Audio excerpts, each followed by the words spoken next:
Porter Larson, who we find back in our Broadway Media Studios in downtown Salt Lake City, Utah. We're out at the Mountain America Expo Center once again, as we are most every year, for the Utah RV Super Show 2025 style. Come on out and say what's up. Got going today. It goes through Sunday. We're going to close up shop at about 9 o'clock tonight. They'll open it up tomorrow at 10 a.m. They'll go until 10 o'clock. That's both Friday and Saturday. And then on Sunday, it's 10 a.m. to 4 p.m. You can see the latest 2026 models and close out pricing on 2025 models. We've got brands from all around the valley here, from Paris RV to Bish's and so much more. Brands from everywhere. Rolled out the red carpet for potential customers, showing off their tent trailers, fifth-wheel campers, and motorhomes. And today is Family Day, okay? So the first day of the expo, if you and your family come in, you can get a family pass for just $10. So when you get in here, you'll be able to walk around, see and tour over 300 units that are on display. Come on by and say hello. It's $10 per adult. Kids 12 and under get in free. You can get 2-for-1 coupons on the RV Super Show website, which is UtahRVSupershow.com.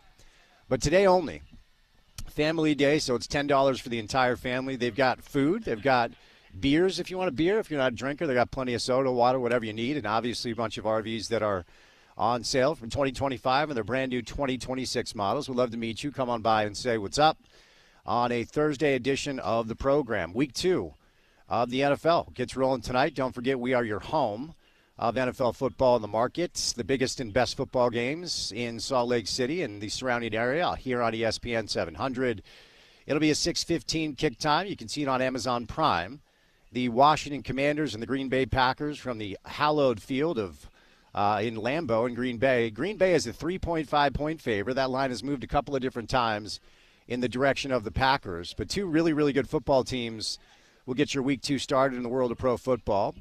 Obviously, one eye on the world of college football, locally and nationally. Utah will travel to Laramie, take on the Wyoming Cowboys. That game will kick off at 6 o'clock. Our pregame coverage here on ESPN 700 as your home the Utes will begin at 2 o'clock on Saturday with Porter Larson. Behind the mic, Zach Moss, Trevor Riley, and others will stop by. Get you ready for Utah-Wyoming at War Memorial Stadium in Laramie. BYU on a bye. They'll see East Carolina next week, and Utah State welcomes in Air Force. Air Force is getting 4 in the hook up in Logan, so they're a slight favorite. Another massive weekend ahead in the world of the Big 12. Not a lot of great conference matchups, but this is a conference that's under a microscope right now. They need to start playing better.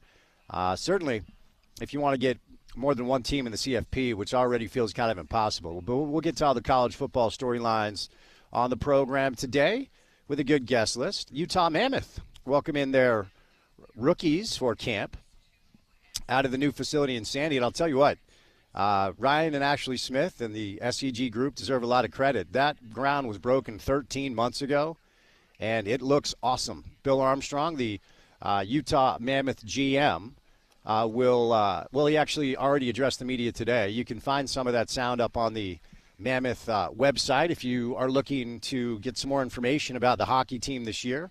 I will do my best not to call them the Utah Hockey Club, but you're going to have to bear with me. So we talked about this yesterday. Vegas released the odds for playoff berths in the world of the NHL, and the Mammoth are favored to be a playoff team this year. So it's going to be another long season for our local pro basketball team, year 4 of what's been a very clunky and underwhelming rebuild. So not a lot of buzz around the Jazz, but you kind of feel the buzz around the Utah Mammoth, and really done a great job to kind of make this team feel at home. So credit the ownership group for investing in that club.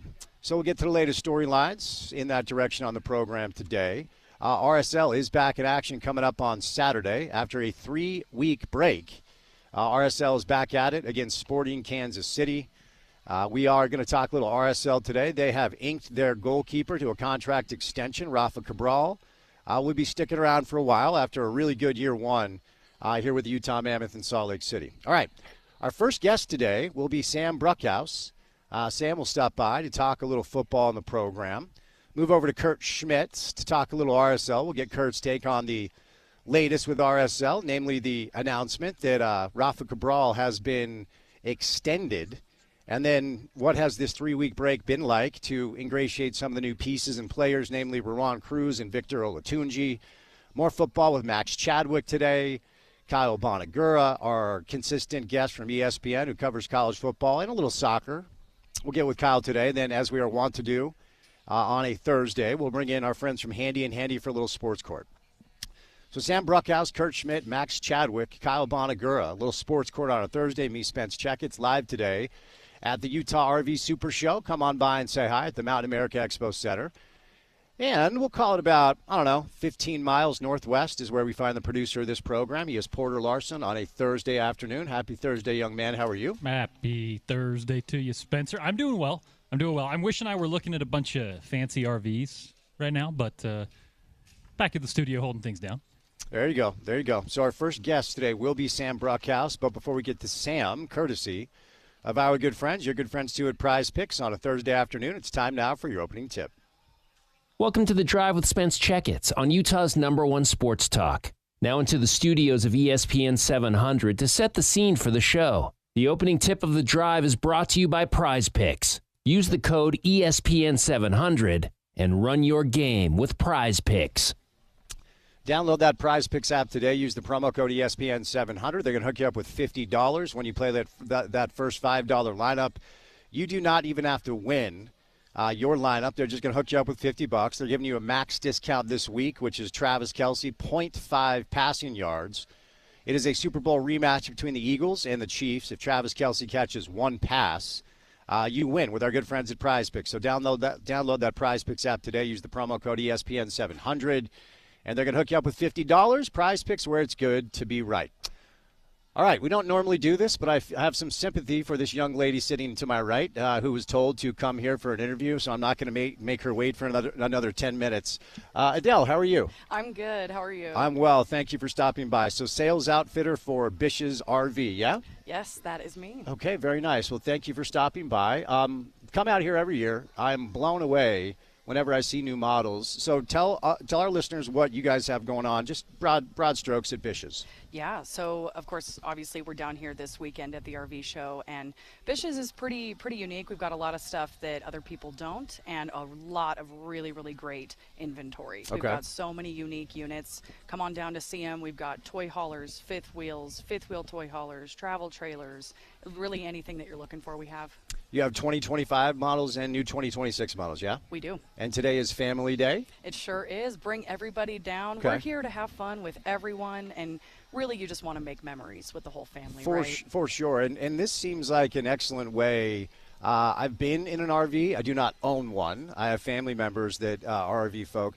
It seems just like a great way to see the country and also have an intimate setting where you're with each other, whether you like it or not. 100%. Yep. Of course there's pros and cons with everything, but I think there's way more pros with camping and getting able to travel and see the country on the ground level. For sure. Now, for folks that maybe can't make it out today, but they're listening to the interview, where can they go get more information?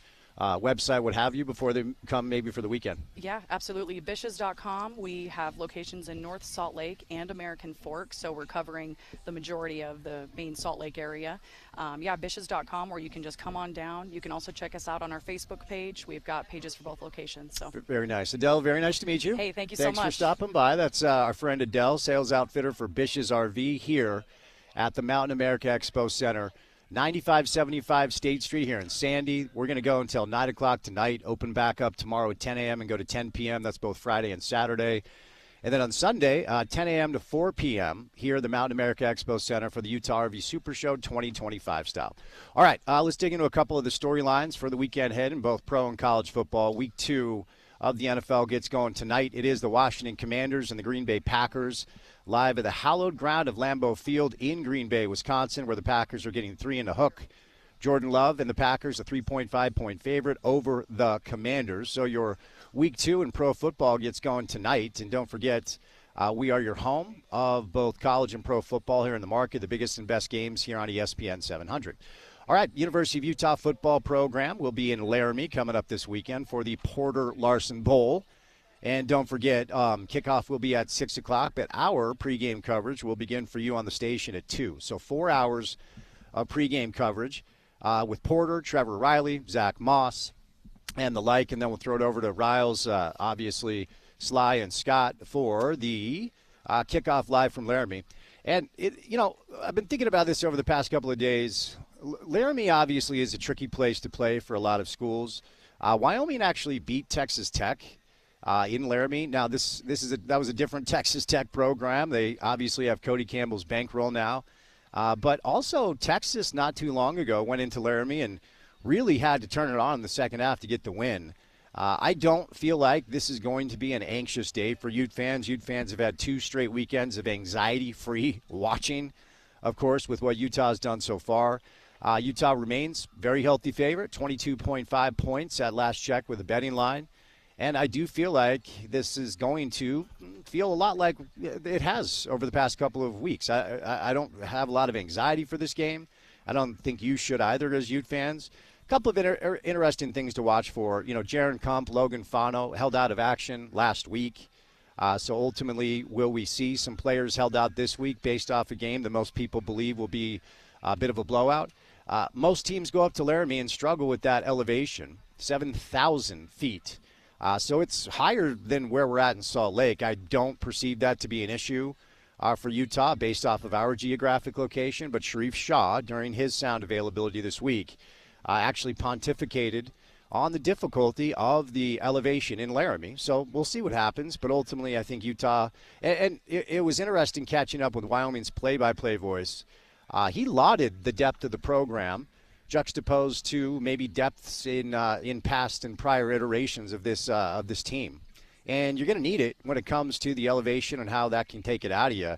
I think we all feel pretty confident that Utah has the depth to handle both elevation and difficult play, whatever it is.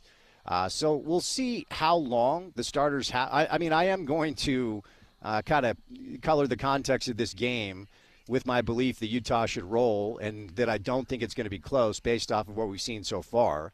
So will we see the starters have to go the entire game? Will we see Bird Ficklin in the second half? Can we get Devin Dampier on ice to make sure he's healthy prior to the start of conference play, which is what we're all looking for anyway at this point, with both Utah and BYU having pretty weak non-con slates. And so many teams, quite frankly, and, I'm not going to continue to beat a dead horse here, but way too many teams in the landscape of college football have had a really, really weak non-con slate with not a lot of challenges. As I continue to say, it's not Utah's fault that UCLA stinks. It's not BYU's fault that Stanford stinks, but that's the reality. And the problem and complication with that dynamic is it makes it difficult to really understand exactly who the team is. They've looked disciplined. They've looked physical. They've looked like a Kyle Whittingham coach football team. They've looked like a team that has put the demons from a year ago behind them, as Coach Witt himself called it a debacle a season ago. And most importantly, through 2 weeks, the health looks to be relatively intact. Now, Coach Witt and Kalani are both the same with this. We don't hear about injuries unless they're season ending. And as I referenced, Jaron Kump, Utah starting center, and Logan Fano, the rising star on the outside on the defense, both were held out against Cal Poly, which is something you would expect because nobody thought that game would even cause Utah to break a sweat. What does that look like coming up this week? Are they electing to hold some other players out? Remember, during conference play, which we'll get going, next game, Texas Tech, Fox Big Noon kickoff in town, you are now mandated to give injury reports both 3 days prior to the game and 90 minutes to kick. Will Coach Witt exercise some black magic and try to circumvent the mandate? Chances are he will. But at least we'll have some sort of an idea. We do not have depth charts. That's one thing that Coach Witt has elected to do to try to circumvent the mandate that the Big 12 laid down. I do imagine at some point in the world of college football, you will be mandated to report injuries for non-con, just like you are for conference games. And we are moving closer and closer into some of the uniformity that I've been complaining about on this show for years. The SEC will add a 9th game coming up next year, a 9th conference game. And they will mandate that one of the 3 non-con games that their schools have to play will be against a, quote, quality P4 opponent. So Utah football, Laramie, Wyoming, taking on the Cowboys, 22.5-point favorite. There's a couple of sports books that have it at 21.5, but at this point the consensus seems to be at about 23.5. That is according to both FanDuel and ESPN Bet. All right, we're live today at the Utah RV Super Show out here at the Mountain America Expo Center. 9575 South State Street in Sandy. Very easy to find. It's right off the freeway, very close to America First Field, where RSL calls home. We're going to go until 9 o'clock tonight, and then Friday and Saturday's hours are 10 a.m. to 10 p.m. Sunday, it's 10 a.m. to 4 p.m. Bottom line, though, if you plan on coming, you should come today, and you should bring your family, because today is Family Day, where you all get in for $10. Otherwise, it's $10 per adult. Kids 12 and under are for free. You can get 2-for-1 coupons at the Utah RV Super Show website, which is utahrvsupershow.com. All right, we'll catch a quick break, but we'll continue the football conversation coming up on the other side with our buddy Sam Bruckhouse. Then we'll move over to Kurt Schmidt, Max Chadwick, Kyle Bonagura, little sports court on a Thursday. It's good to have you with us. Keep it right here on ESPN 700.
Week 2 of pro football starts tonight with a little Thursday night football, and you're going to hear that on our radio station when I say goodnight at 6 o'clock. It'll be the Commanders and the Packers from Lambeau Field. Awesome week 1. Hopefully week 2 can live up to it. A week ago, the Philadelphia Eagles were able to escape the Dallas Cowboys. It'll be a Super Bowl rematch between the Eagles and the Chiefs over the weekend. Our next guest has become a good friend of the show. Let's talk more football with our buddy Sam Bruckhouse on a Thursday afternoon. Sam, happy Thursday, buddy. How we doing? We're doing good. Primo show tonight. That is Jaden Daniels versus Jordan Love. I'm excited to watch. Yes, sir. Before we get there, let's talk Niners for a moment. We've got a lot of Niner fans in the market. I call it the Steve Young effect. And I myself had a 49ers Steve Young jersey as a pup. But, ultimately, I don't think anybody would debate the talent on the roster. I don't think anybody would debate the ability of the head coach or the front office to construct teams, but they seem to be snake bitten, Sam, don't they? So George Kittle goes to the IR, Brock Purdy out 2 to 5. They lose Juwan Jennings. They're already without Brandon Ayuk. I mean, it's obviously getting late early. What do you make of where we find ourselves with the San Francisco 49ers? This was the crux of whether this team would have a good year this year, both this year and the year prior. Obviously, it came around and bit them pretty bad last year, but it's really going to hurt with Brock Purdy going out. I'm interested to see what Mac Jones looks like. Kyle Shanahan typically has been able to be a quarterback-agnostic head coach. I think the sparkle of this team that wasn't there last year was that the defense performed pretty well against the Seahawks, and Robert Salah seems to have brought back a little bit of shine to Nick Bosa, Fred Warner, and crew. But, man, you can't get more unlucky, and I think this really pulls the 49ers down a peg, particularly in what is shaping up to be a pretty competitive NFC West. All right, let's stick with the theme of a week ago before we move over to what we could potentially see coming up starting tonight with a great slate. Ultimately, I still feel, and I think everybody would agree, the Ravens are awesome, and it feels like this could be their year. I get the Lamar stuff in the playoffs. We've all seen it. And they may have just lost to that dude because Josh Allen is the MVP. And I don't know if there's anybody in the league, regardless of position, that's better at what they do than Josh Allen. But what were your takeaways watching that Sunday night thriller in Western New York last week? It felt like an AFC Conference Championship game. I frankly don't even think we can take away anything about the defenses or maybe even the offenses other than that Lamar Jackson and Derrick Henry and Josh Allen and his crew are excellent, which is a great thing to be able to take away, obviously, because some of the best players in the league are playing at an extremely high level in week 1. It was a blast to watch them. They are sitting atop our EPA per play rankings as 2 of the most advanced, efficient offenses in the league on consumersports.com. And I just want to sit back and watch great football, and that's certainly what we saw Sunday night. All right, Monday night was an interesting game for a lot of people to witness because it was the first game that we saw for Caleb Williams under center with Ben Johnson as his coach, and J.J. McCarthy made his NFL debut. And I'll tell you what, Sam, first 3 quarters, the McCarthy stuff just looked rough. And I just so much respect for the kid for sticking with it, and that fourth quarter was brilliant.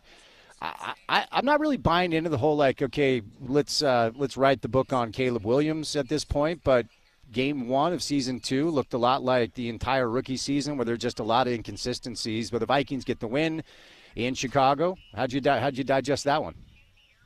Yeah, I mean, I can't really say anything too great about either of these players. They both played like young players. Obviously, we saw J.J. McCarthy be able to pull it together, and as he has frankly done since he was in high school. The dude just doesn't lose.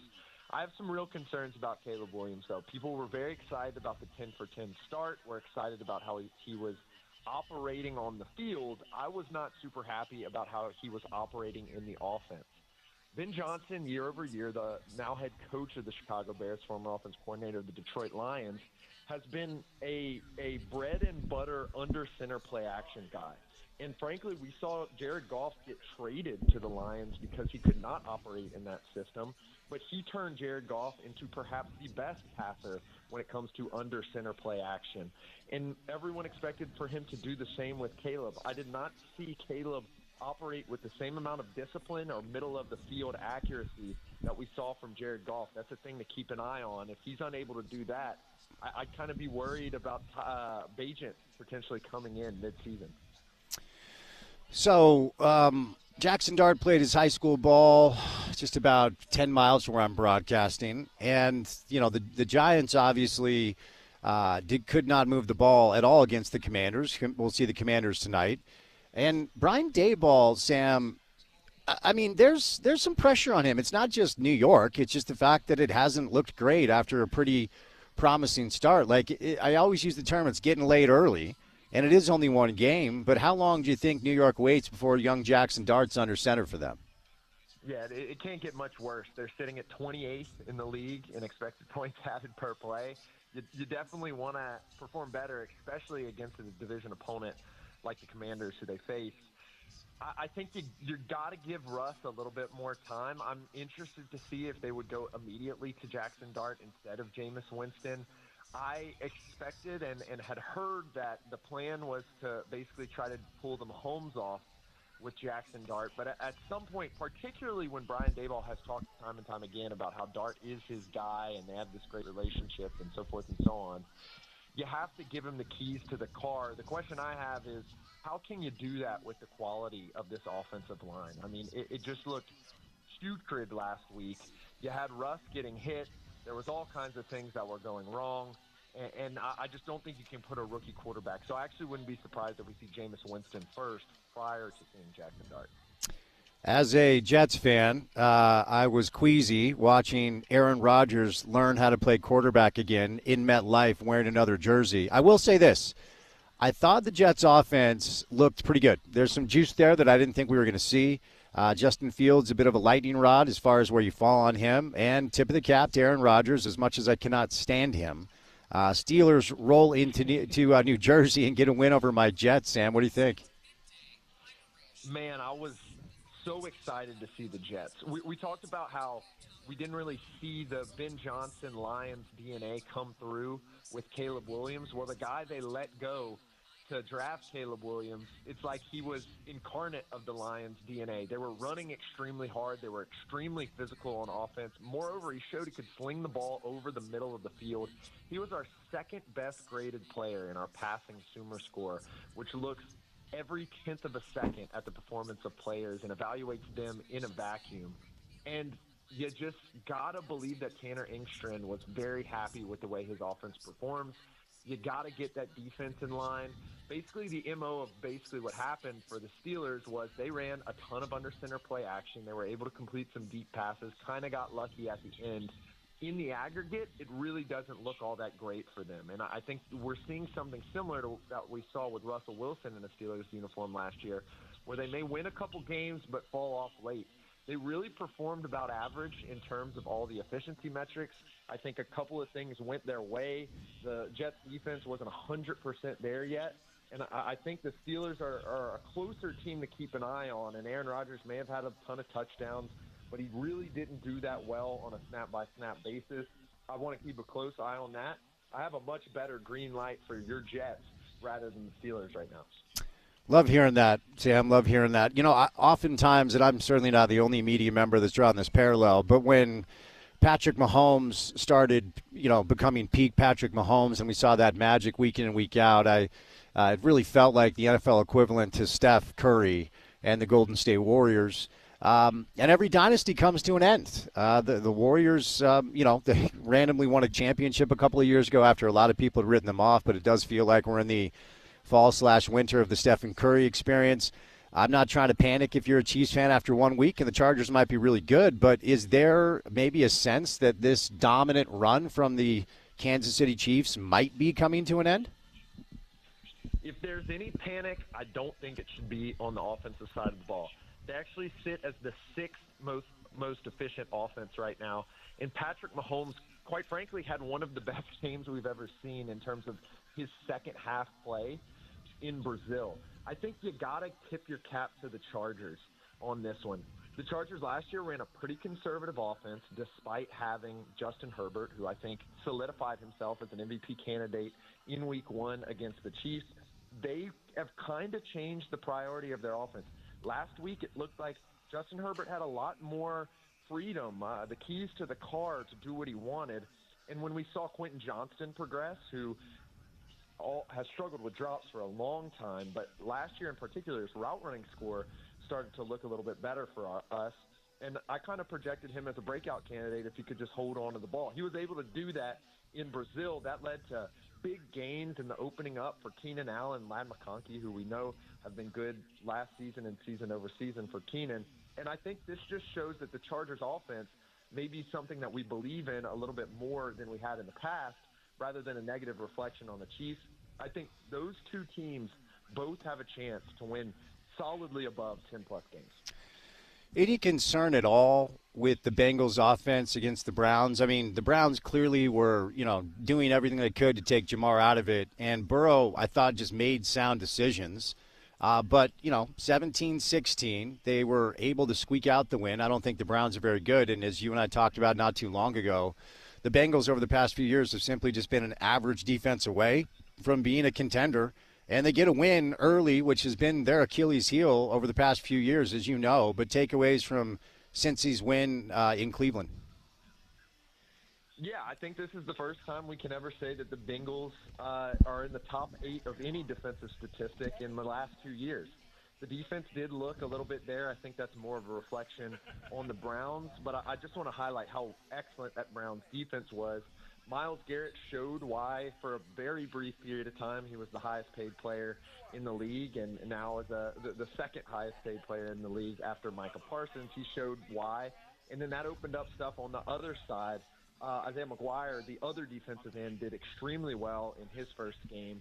And when you have two awesome defensive ends and add a lot of talent around that chalks up to a good defense. I think you're going to have to worry about that Browns defense. They may be able to cause some trouble for the rest of the AFC North. I think this is just another one of those Bengals starts where, they make some adjustments. They figure it out as the year goes on. I'm not super worried about Burrow and Chase, especially given they were able to do what it takes to get the win. It didn't look great in the efficiency numbers, but I'm not going to move off my expectation for them. In the vein and area of overreacting massively after 1 week, I will ask you, has the shine kind of fallen down a little bit off Mike McDaniel in Miami? It felt like he was this wonderkins that everybody thought was going to lead Miami to the promised land. And maybe the Colts are good. I don't know, Sam, but they got undressed, and we saw Zach Wilson under center in the fourth quarter. Panic meter for the Dolphins right now, Sam, sounds like what? It's not looking great. And Spence, I come on here and talk in terms of data and all these things that we see in productivity and stuff like that. And sometimes I think it may just come down to vibes. And I need to look at the vibes a little bit more because I was really bullish on the Miami Dolphins. We haven't seen Mike McDaniel lead an offense without his starting quarterback that has been bad. They frankly just have not been bad. And last year, they were able to add a defensive coordinator in Anthony Weaver who brought that team, really drug that team, despite injuries and all kinds of hoopla, to a top 10 defense. I thought that was going to be much of the same last year, that they were going to be able to buckle down despite all the strange preseason happenings, and that good coaching was just going to win out. That is not what we saw on Sunday. I do wonder if this is just a fluke and the worst get worse. You may remember years ago the game where Mike McDaniel actually beat the Denver Broncos and Sean Payton by a score of like 70-20. Well, that Broncos team ended up kind of squeaking around the playoff race. Perhaps something like that will happen for the Miami Dolphins, but I don't really have any great data behind this one. I think the vibes are just off in Miami, and I can't really explain it.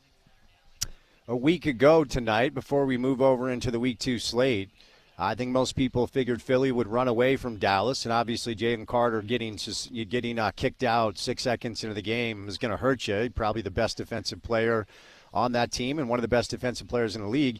And if CD makes a couple of catches, look, he still had 110 with 7 catches, but I think he had 4 drops. Dallas was dangerously close to winning that game 1 week ago tonight. What'd you make of the Cowboys-Eagles game? Spence, from something I was very wrong about to something I was very right about. I thought the X factor in that game was going to be Adoree Jackson, the cornerback, and boy, did Dak Prescott pick on him all game. And like you mentioned, if CeeDee Lamb makes a couple more catches and doesn't have some very uncharacteristic drops, CeeDee Lamb probably has over 200 yards, and we're talking about the Cowboys overcoming the Micah Parsons trade. The defense didn't look too bad. They were very, very badly hurt by the scrambling ability of Jalen Hurts, and, not for nothing, would have been great to have Micah Parsons to stop that. But I think this offense is just going to be a good offense, especially if Clayton Adams, the offense coordinator, Brian Schottenheimer, the head coach who was the offense coordinator last year, are able to scheme up the detailed and interesting run concepts that they did against the Eagles. A lot of cool gap scheme pulling, a lot of misdirection. They were able to get those young interior offensive linemen going. They sprung Javonte Williams and Miles Sanders a couple times. I think this matchup between the Eagles and the Cowboys is a lot more close than people expect, and it basically came down to drops and a fumble. And when you're getting in those close games like that against really top-tier teams, and I will note, I think the Eagles' left side of their offensive line was a little banged up, so I don't know how much to put stock into their performance. But I think that we may really have something with this Cowboys offense, and I think the Eagles' defense may have a massive worry in their secondary moving forward. All right, let's move over to some of the Week 2 stuff, and we'll start with tonight because I think it's going to be an awesome game. And I've oftentimes been a critic of Thursday Night Football. Sometimes I think the turnaround leads to poor play. But last year I think the Thursday Night tilts were pretty good, and this one should be really, really good tonight. Jordan Love, our local kid who played at Utah State. Jaden Daniels, once upon a time, our Pac-12 buddy before he left us for the SEC. Packers getting 3 in the hook at Lambeau. How do you think it goes down tonight? I think it comes down to Jaden Daniels, the Rookie of the Year. Right now they have about an 8.33% sack rate. That's not very good. The Washington Commanders are 22nd in that statistic. But Jaden Daniels' kind of superpower is his ability to not get sacked very deep behind the line. He'll run around. He'll try to figure it out. Patrick Mahomes also does this a little bit as well. And it'll end up kind of being right around the chains when he ends up getting tackled. I don't know if that's going to be the case. You look at Micah Parsons last week, really only played in pass rush situations, ends up getting 3 pressures, was really impacting the game, ends up getting a sack, which I think was a little bit more Jared Goff's fault there. But what it really did was open up the highly paid defensive end on the other side, Rashawn Gary, and Devontae Wyatt, the defensive tackle. That's nothing to say that Edrin Cooper is still in that defense, and I think we may have one of the best front sevens we've seen collected in quite a long time with the Packers. If they're able to dominate a kind of newly constructed offensive line with the Commanders, you got Josh Connerly at the right tackle. You got one of the best left tackles in the league, but in a new scheme in Laramie Tunsil. That's the real key matchups I want to see. I want to see the young tackle and one of the best tackles in the league go against 2 extremely highly paid, very effective edge rushers, and I want to see how Jaden Daniels manages that in this game. Whoever wins that battle will probably win the game. Can my New York Jets make it interesting against the Bills? The Bills are a 6.5-point favorite at MetLife. That'll be a Sunday morning tilt. Can my Jets make that game interesting, Sam? Look, I think it's going to come down to their defense. If their defense can put up any fight against a team which now has Keon Coleman going over 100 yards and has James Cook running wild and has 2 of the best tackles in the league, if they can't stand up to that despite the talent on that Jets defense, I think we may see the Bills kind of inflict the pain that we've seen them inflict on the Jets in previous years. But I'd really love to see another shootout here. I think if Tanner Engstrand can continue the march forward with Justin Fields, add in successful runs, which he did, add in middle-of-the-field passing, I'm worried about that Bills defense. I was worried about them last year. They basically changed nothing in that defense, whether personnel or scheme. I think the Jets may be able to take advantage of that given the weapons that we saw utilized in Week 1. And so I really am hoping for a shootout, but I think that the ability for Josh Allen to manage the game may lead to this one getting out of control in the 4th. Super Bowl rematch, of course, on Fox is the game everybody's talking about, which is the Eagles and the Chiefs, where Philly is a slight favorite, even though they will be on the road there at Arrowhead. So we already talked about both these teams and their performance from a week ago. Of course, a lot of people are going to be watching this one. How do you think it goes down? I think this is a very interesting matchup because it's weakness on weakness. I talked about that rough secondary play that we saw from the Eagles, particularly at that cornerback 2 position and at the safety position. But who do the Chiefs really have to attack that weakness? They don't really have anyone at the wide receiver position. Xavier Worthy's a little banged up. Travis Kelce's a little old. So it's really going to come down to Mahomes. If we see Mahomes have a vintage game, I think this is a Chiefs victory. I also want to see the other players on the other side of the ball, Chris Jones, Trent McDuffie, and Steve Spagnuolo, the defensive coordinator, have a vintage Chiefs defense game. But I think when it really comes down to it, if Mahomes plays well, I'm going to go with the Chiefs here. Sam, let me ask you about, Arch Manning, the upcoming quarterback class that a lot of people are talking about, that some people believe certain teams in pro football are already looking towards. How real, in your opinion, is this upcoming quarterback class, and what sort of NFL quarterbacks do you think are contained in it? Are teams doing the right thing to kind of look ahead, in your opinion? This has been something that I've kept a very close eye on. Even into last college football season, where everyone was hyping up how deep this quarterback class would be. Names like Garrett Nussmeier, names like Arch Manning, names like Drew Aller, Lenora Sellers, so forth and so on. There certainly will be a lot of draftable guys. I worry about how high-end any of that talent really is. I think we were really betting on Arch pulling away. It looks like he's a little banged up, injured, not able to really get a ton of whiz on the ball. Or at least not what we saw from last year. I think we're going to have to see him progress as a passer. I worry about how Garrett Nussmeier can really go to the next level given his kind of general inability or unwillingness to move out of the pocket. We saw that change a little bit in a good matchup against Clemson, but he wasn't really able to find the easy receptions that he was finding in the game prior against Louisiana Tech, which was a little bit of a red flag. And then you add in the guys like Aller and Lenora Sellers, and they seem to make the same mistakes over and over again. I think this may be a class like the one where you saw, Jalen Hurts or Dak Prescott. Like, you may be able to pick up a guy like that who has kind of a broad distribution and maybe ends up being an NFL-level quarterback after a couple years. But I just don't think this has high-level talent like the Burrow year or like the Jaden Daniels, Caleb Williams year. I think teams that tank are going to be sadly disappointed in the quality of the quarterbacks come November. Sam, before I say you lose, I play in a fantasy football league where we start two quarterbacks. Brock Purdy is hurt. Do I start Aaron Rodgers or Mac Jones? Oh, man. I got to stick with Aaron Rodgers just from what we saw last week. I think Mac Jones has just too big of a distribution, and we've seen this Shanahan offense go south, particularly when we saw guys like Nick Mullins in the fit and stuff like that. I think this is going to be a run-heavy game, particularly since Christian McCaffrey is like literally the only person even remotely healthy. And they also have Brian Robinson back there as well. I think that this is going to be kind of a Shanahan, let's see what we can call game. But he allegedly really loved Mac Jones back in the day. They ended up picking Trey Lance. Time is a flat circle. Now he's a 49er, much like Sam Darnold was several years ago.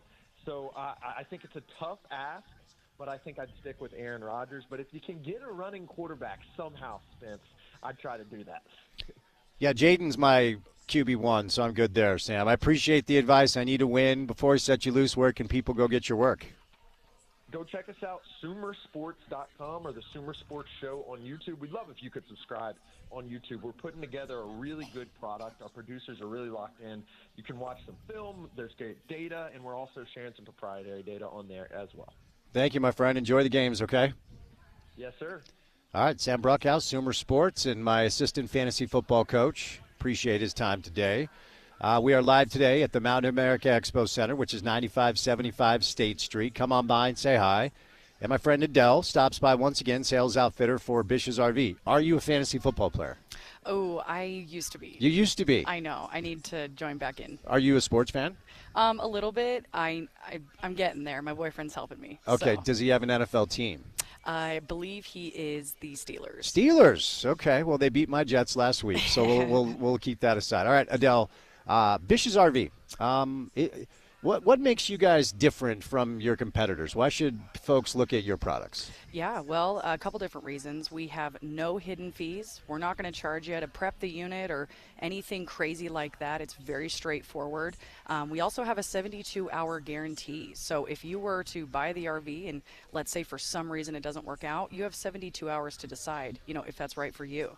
We just really want to make sure that you're happy with what you get and customers are satisfied. Very nice. So educate me on the different types of units you have, and talk to me like I'm 5 because Okay. I need it. So educate me on the different type of units that Bish's have. Yeah, so starting with travel trailers, that's going to be your basic, pull behind. It's going to attach to the hitch on your truck. Then we also have fifth wheels. That's going to actually go in the bed of your truck, so it's going to be a little bit different hauling it. And then we have the toy hauler versions of each of those. So you can bring your ATVs, your motorcycles. You can take everything with you camping and go wherever you want to go. I know a lot of folks go to the dunes.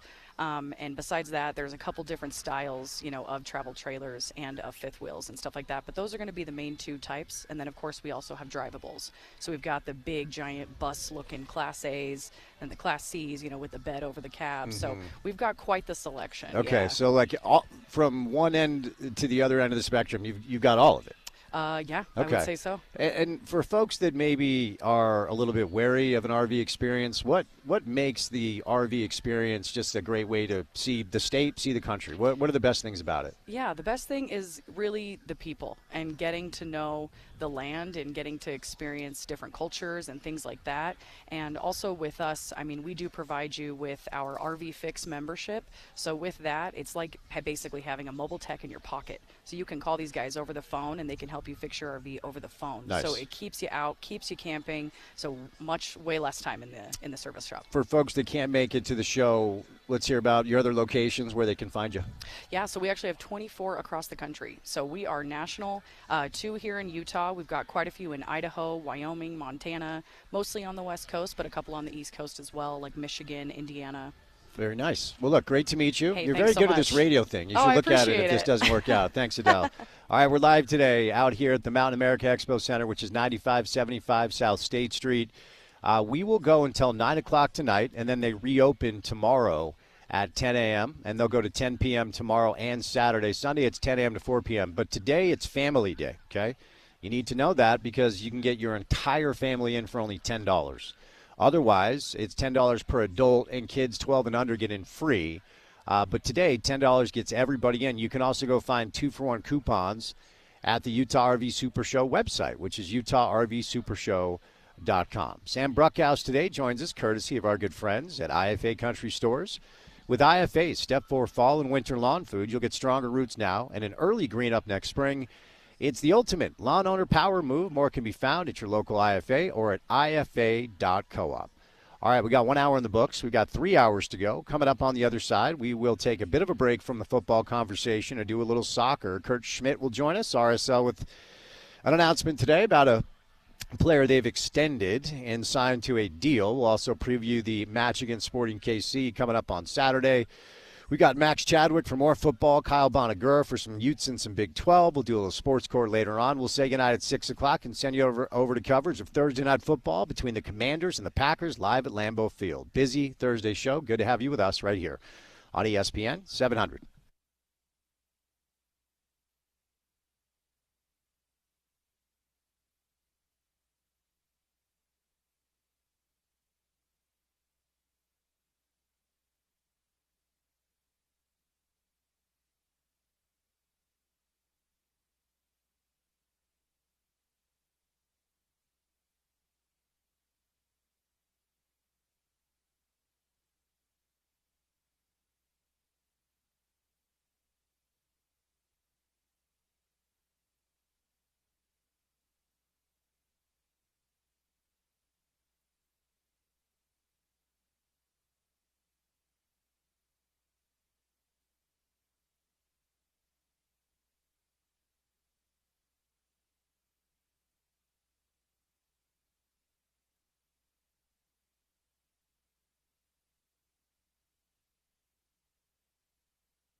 All right, we are broadcasting live today at the Mountain America Expo Center. Excuse me, the Utah RV Super Show. We do it every year out here.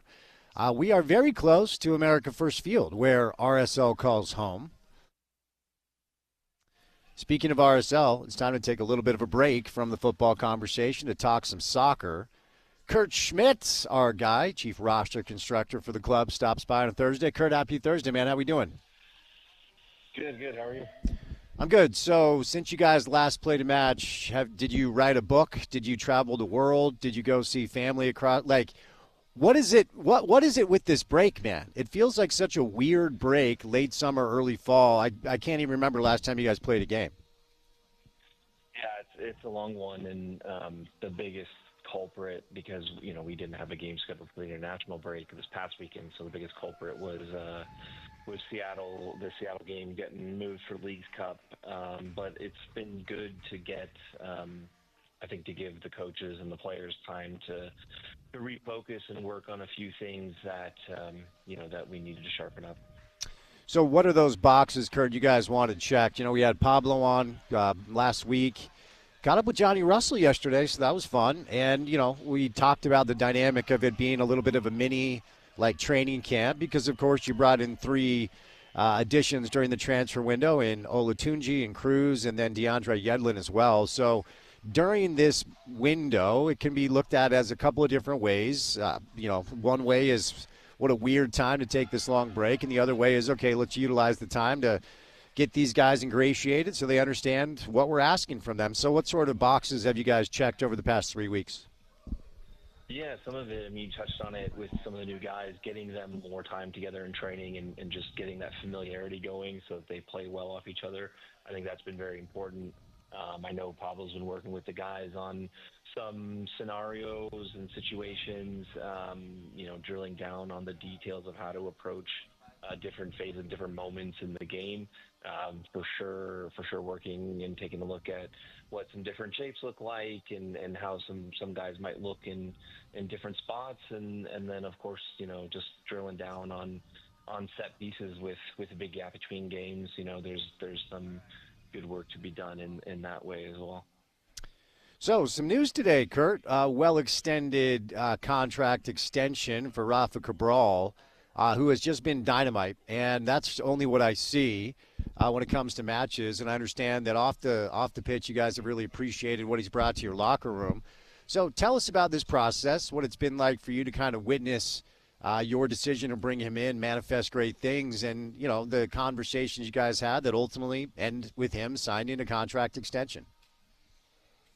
Yeah, I couldn't be happier for him and for him to stay with us. And obviously he and his family have settled in to the area really well and they enjoy it. And so, I think nobody deserves it more than he does in terms of what he's brought to the team in such a short time and bringing all of his experience abroad in Italy and England and Brazil to bear, with us and our group.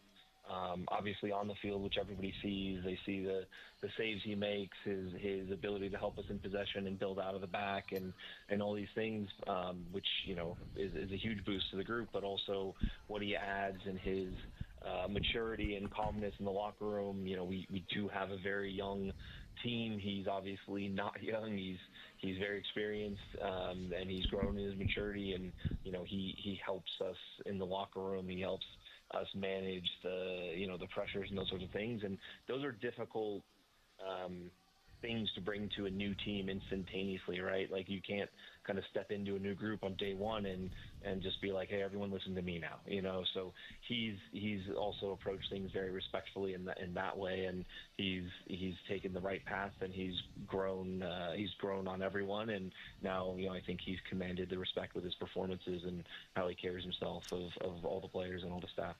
35 years old, and according to the release, you have signed him through 2027 with an option for 2028.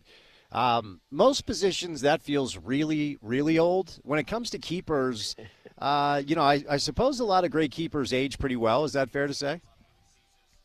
Yeah, goalkeeper is the one position that you can play for a long time, and usually you get better because you get smarter, you read the game better, your positioning gets better, and you actually, as you get older as a goalkeeper, you tend to look less impressive because it looks like you're making a bunch of easy saves sometimes, and everyone's hitting the ball at you, but it's really because you're anticipating and your positioning is just that much better. Your footwork is usually better, and so it kind of simplifies the game for those guys. So yeah, I mean, my first couple years in MLS with Seattle, I believe our goalkeeper was over 40 when he came, and he had similar experiences abroad. And when you have those experiences, that maturity, I think that side of the game for those guys only becomes better with age, and especially the type of goalkeeper he is. He's not someone that just relies on insane athleticism to cover the entire goal, right? So that's not something that's that's something that would tend to leave players as they get older. But with him, it's obviously the ability on the ball with his feet, that's not going away, and certainly his positioning and how he reads and anticipates the game, that's something that only gets better as he gets older. 8 clean sheets for Rafa this year. Curious, Kurt, why now? I'm not criticizing at all. I'm just wondering, as far as the timing of the announcement, I wasn't expecting it when I got the email. So what made now the right time to extend Cabral?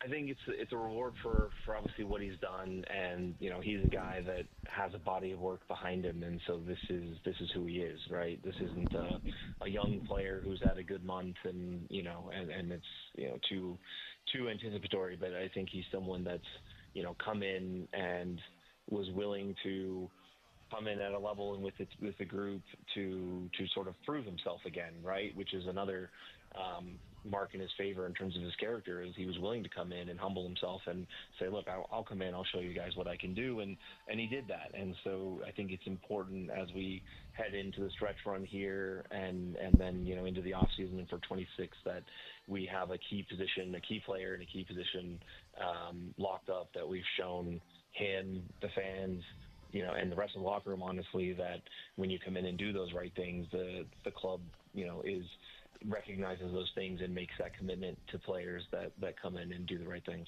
Both Diego Luna and Brian Ojeda now back with the squad after their national team duties. We saw Diego with one start and then came off the bench against Japan, and I thought he looked really good. It feels like Pochettino really likes Diego.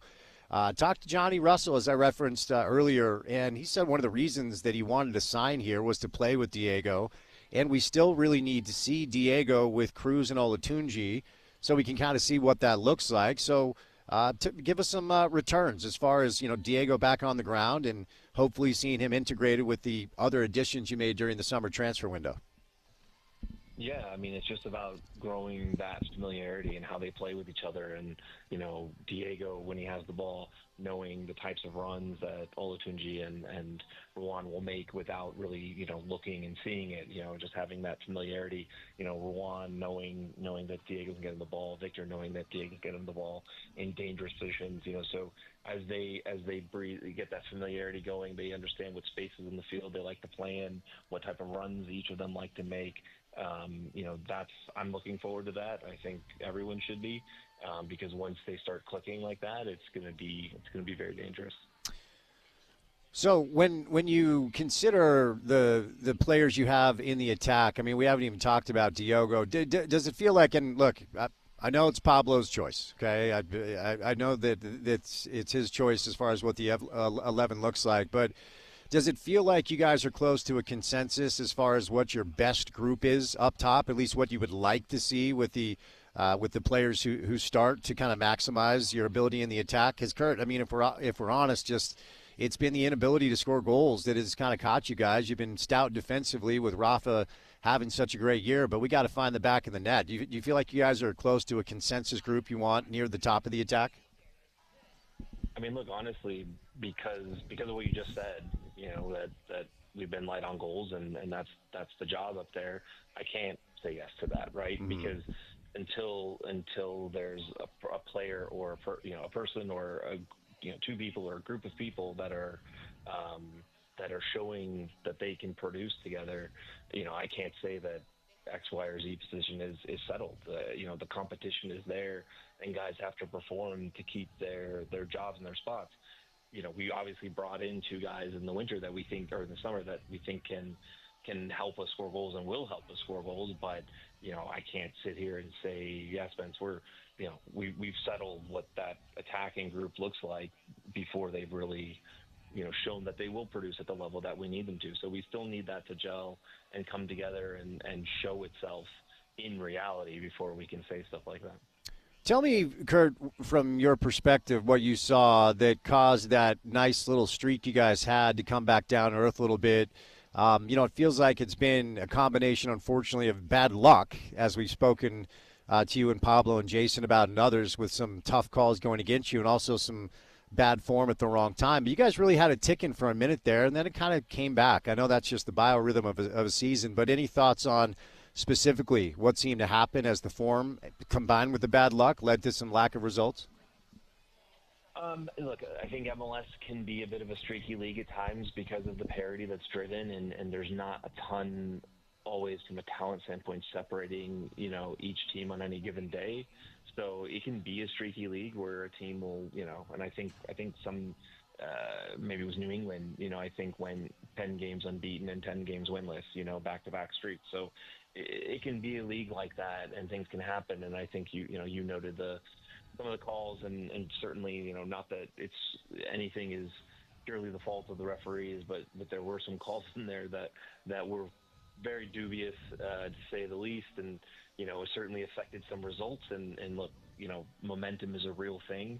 The mentality of the players is a real thing, and whether the referee made a bad call or your team just didn't play well enough to win the game, the end result, if the end result's a win, then everyone feels good. If the end result's a loss, everyone feels worse. And those things have real impacts on training, on games, on momentum, and how we carry things forward. So I think we've struggled at times to keep the momentum going, and sometimes through our fault, sometimes through no fault of our own, or little fault of our own. And and I think we've really needed to be better at holding our focus in key moments of some games, especially more recently, whether that's set pieces or key points in the game, beginning of the game, end of the game, beginning and end of each half.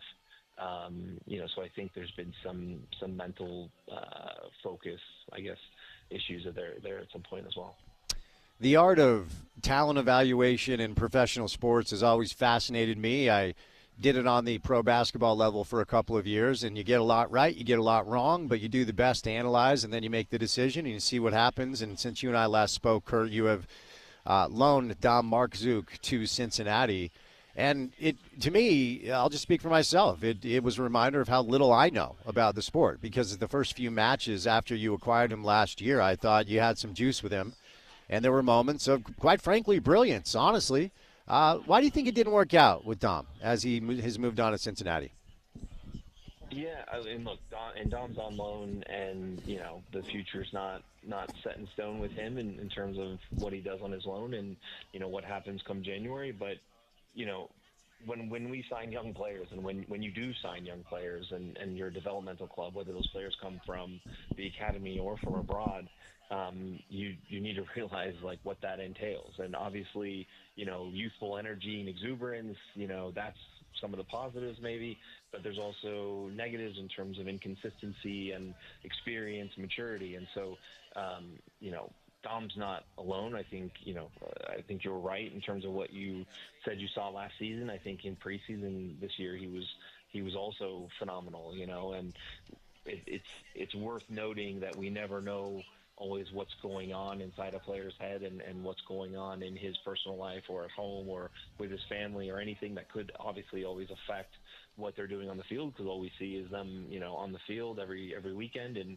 it's hey, nobody's really interested in that. You got to go perform and do your thing, and sometimes it becomes difficult for them to do that. And sometimes young players, they have a bad game or two, and that's never happened to them before, right? And this is the first time I've struggled, and I don't really, I can't look back on the last time I struggled and how did I get myself out of it, because that's never happened before. So they're learning how to deal with those situations in real time. So Dom, and there's a few other guys too that we've had, and whether they're in this patch now or they've gone through it and come out of it, but young players will go through rough patches, and I think Dom with us was going through a bit of a rough patch, and I think a little bit of a change of scenery and maybe a change of role for Cincinnati can hopefully help him rediscover his form, and then what that means for him going forward, whether they exercise or try to exercise the purchase option at the end of the loan, or he comes back to us, or some other thing.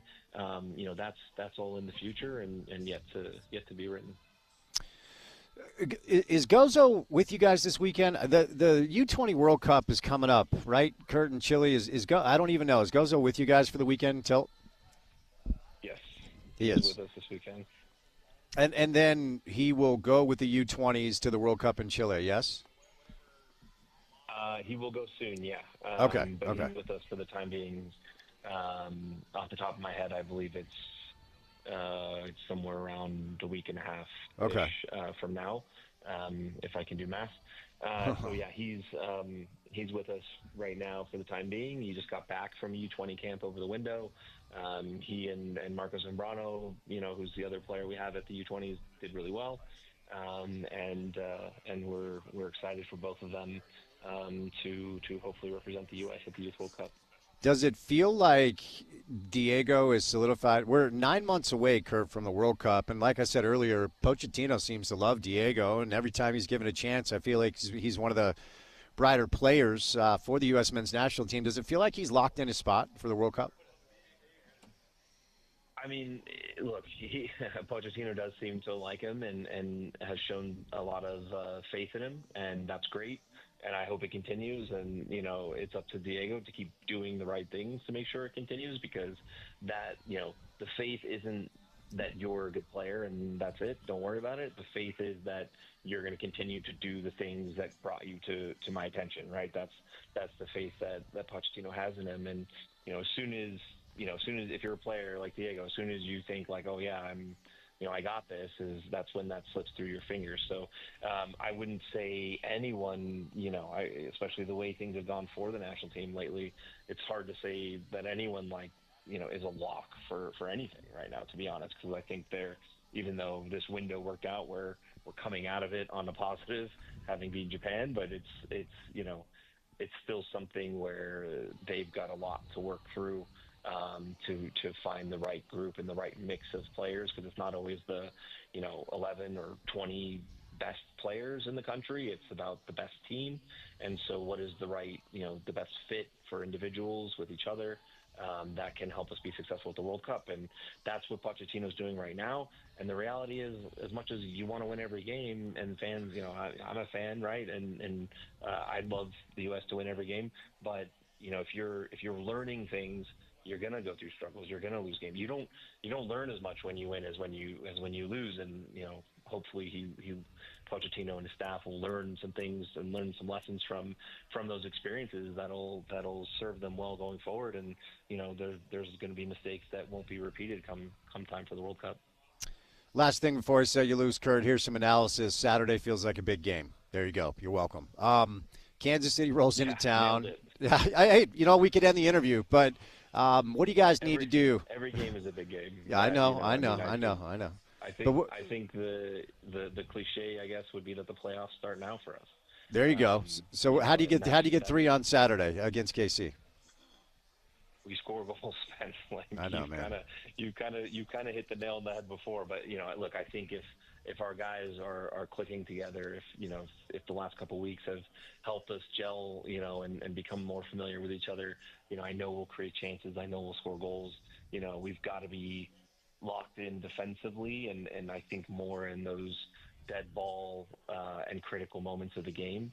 So I think it's important that Rafa and the guys, get the shutout and give us a chance to win the game. And I think that's what it's about. I remember, way back when we, beat Seattle in the playoffs without taking a shot. I think Pablo and our discussions before that game was just like, hey man, we got to set the team up to give us a chance to win the game. Like if we concede goals here, then that's going to make it that much harder. So we got to give us a chance to win the game. And I think that's the same thing with our defense down the stretch here. Is if they give us a chance to win the game, the attack's got to come through, do their job, and win us the game. But we know that we want to make one goal enough, and if we can score 2 or 3, we'll do that. But we don't want to put ourselves in positions where we have to. All right, buddy. You're the man. Appreciate the time. Good luck on Saturday. We'll chat soon, okay? Yeah, appreciate it, man. Thank you. Kurt Schmidt from RSL. It's been 3 weeks, but they're playing a match coming up, and it is a big one. If they lose this one, the playoffs might not be in the cards this year. Coming up Saturday, 7:30, America First Field against Sporting KC. All right, we're live today at the Mountain America Expo Center at the Utah RV Super Show, and a familiar face stops by, my man Chris Horn, the GM from Motorsportsland. Chris, good to see you, man. Yeah, right back at you. It's a fun event out here, yeah? It's always fun, man. It's good to see all the people coming to check out all the new stuff. And it is Family Day, so $10 gets the whole group in, yeah? Whole group. It's a heck of a bargain, man. And it's fun. I mean, kids love running through all these things, I mean, we got to keep them toned down a little bit, but, they love checking out the new stuff and checking out all the bunk beds and the new electronics that these things are coming with. So, yeah, it's fun, man. What do you guys have going on specifically at Motorsportsland? What do you want our listeners to know? We've been doing a lot of stuff, actually, for this show. It's been kind of a cool build-up for the last few weeks. And we've got some killer pricing on some of these 25 models. We got some really new, innovative stuff for 26, but we've got everything from small pop-up tent trailers to the big, fifth wheels that are all painted up and everything in between. And the best part is these things are budget-friendly. I mean, talk about families, family. This is the most affordable family vacation you can take. I mean, $100 a month, $120 a month for an RV is pretty inexpensive, and it can get you out camping, especially in the state that we live in. That's beautiful. Would imagine you have financing options over at Motorsportsland as well? We do. We do a lot of the financing actually at the dealership, and some killer deals actually for the show. I mean, that's what's cool, too. The banks provide good stuff for these shows. The manufacturers are providing good rebates for us. It's good time to take advantage. And for our listeners who can't make it, tell us about your other locations and where they can find more information. Yeah, so Motorsportslands, we got 2 locations, one in Spanish Fork, Utah, and Murray, Utah. And we've got pretty much the same brands at both locations, some different ones as well, but do everything from sales, from parts to service, the whole shebang. There you go. Well, always good to see you, my friend. We'll chat again. Appreciate you. All right, our guy Chris Horn, the general manager from Motorsportsland out here at Mountain America Expo Center. It's 9575 State Street in Sandy. It is the Utah RV Super Show 2025 style. They'll go until 9 o'clock tonight. Friday and Saturday is 10 a.m. to 10 p.m. Sunday is 10 a.m. to 4 p.m., so make sure to come on by and say hello. Want to remind you that with IFA's Step 4 Fall and Winter Lawn Food, you'll get stronger roots now and an early green up next spring. It is the ultimate lawn owner power move. More at your local IFA or at ifa.coop. All right, we'll catch a quick break. We'll do college football coming up on the other side with Max Chadwick. More college football later with Kyle Boniger. A little sports court on a Thursday, launching at the 5 o'clock hour of the program. Then say goodnight at 6 in time for Thursday Night Football at Lambeau Field between the Commanders and the Packers. So a lot to do on a Thursday. It's good to have you with us right here on ESPN 700.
At Thursday Night Football on the radio station tonight, it will be the Packers taking on the Commanders. Excuse me. My computer just refreshed at Lambeau Field. So we'll say goodnight at 6, and we'll send you to coverage of Thursday Night Football. Stay tuned for that. University of Utah on the road at Wyoming this week. BYU's on a bye. Some Big 12 action, some good college football slate. Let's get into it with our buddy Max Chadwick on a Thursday afternoon. Max, happy Thursday, buddy. How we doing? Good. How you guys doing? We're good. Thanks for the time. So through 2 games, I don't know that Utah's been challenged. UCLA might stink. Cal Poly obviously not a worthy opponent either, but it's looked pretty good, especially with his kid under center, and his offensive coordinator is somebody he was with at New Mexico as well. So through 2 games, Max, what's your take on the 20th ranked Utah Utes? Yeah, they're kind of what I thought they would have been going into the year. I had them ranked in my top 25 preseason. I thought this was one of the top teams to win the Big 12, and they've looked the part so far through a couple games. And I think I kind of hold true with that prediction so far. So, yeah, Devin Tampier's looked really good, but I think the best part of this Utah team is how dominant that offensive line is with Spencer Fano, right tackle, Logan Lomu at the other left tackle, or Caleb Lomu, excuse me, at left tackle. This is a loaded offensive line, and they've looked the part so far. They're in Laramie on Saturday, where they're a 22.5-point favorite. Texas Tech went up to Laramie not too long ago and lost. Texas actually had to kind of rally to beat the Cowboys. I don't anticipate many issues for Utah, but it is a tough place to play. 7,000-plus elevation, even though we're at elevation here in Salt Lake. So what do you make of Utah-Wyoming coming up Saturday night? What should Ute fans want to see, Max? More of the same. More of the same of what they've showed so far. It was more dominant football. They dominated UCLA, like you mentioned before. Cal Poly the same way. You're hoping for another performance like that in Week 3 before a huge game in Week 4 between Texas Tech, who actually had winning the Big 12 preseason. So, I think you just want to see more of the same this week. As far as BYU goes, kind of the same deal. Portland State, obviously one of the worst teams I think I've ever seen. And then Stanford, they're just down right now with Frank Reich as the interim. Andrew Luck trying to get that turned around. BYU's on a bye this week. They'll see East Carolina before conference play. Young Bear Bachmeier, their starting quarterback, of course, is a big story. But the defense is real physical, real nasty. We'll see what happens when conference play starts. But where are you at with BYU right now? Yeah, it's hard to glean too much off the first 2 games because, like you mentioned, it hasn't really been the hardest competition just yet. But they're a young team. Obviously, Bear Bachmeier, with the new quarterback at BYU. He's looked all right through 2 games so far, I would say. You mentioned the defense. I think it is a really good unit defensively, but the offensive lines look really good so far, too. But, yeah, Bear Bachmeier, still a young quarterback. You're hoping to see more out of him as they get into some big-time games very soon. Who else is in Tier 1 in the Big 12? I think you'd have to throw Iowa State in the mix right now. They're one of the only 3-0 teams that we have in college football. They beat Iowa and Kansas State to start the season so far. South Dakota is no joke, too, in the FCS at least. So 3-0 start for Iowa State. They're really good. Obviously, Utah's up there. I would throw Texas Tech up there, too. I think those are some of the schools that I would throw in the mix for Big 12 right now. So I want to hone in more on Texas Tech. You said they were your preseason pick to win the Big 12. I hate these early slates where you don't learn anything. They have not been challenged at all. Don't think they're going to be challenged by Oregon State. But what do you like most about Utah's first conference opponent, which will be in a couple of weeks, and that is Texas Tech? Yeah, they really transformed that roster in the transfer portal this offseason. This was a pretty good program last year. Now I think it could be a really good one this year. Their defensive line, they added 4 new starters to the defensive line. They run number 3 D-line in the country, and so far, it has been great competition, but they're one of the highest graded defensive lines in the country right now. So that defensive line against Utah's offensive line is one of the most must-see matchups I think that we'll have in college football all year. All right, moving off the Big 12 for just a moment. Does Oregon have a claim to be the best team in the country? I think Oklahoma State is dog meat this year. And when Dan Lanning wants to put it on you, Dan Lanning will put it on you. And Mike Gundy didn't help himself out by saying what he said pregame. So I don't want to overreact, but my goodness, that was impressive. Do they have a claim to potentially be the best team in the country right now? I'm more of a wait and see mode with them. I think they should be ranked in the top 5 right now. I don't think they're as good as they were last year. It's still a very young program, but we'll see. It was a very impressive victory over Oklahoma State, like you mentioned, but I don't know if I would say right now that they're the number 1 team in the country. Who's the best team in the country? I would probably rank Ohio State 1 right now. The defending national champion. They beat Texas in week 1, too.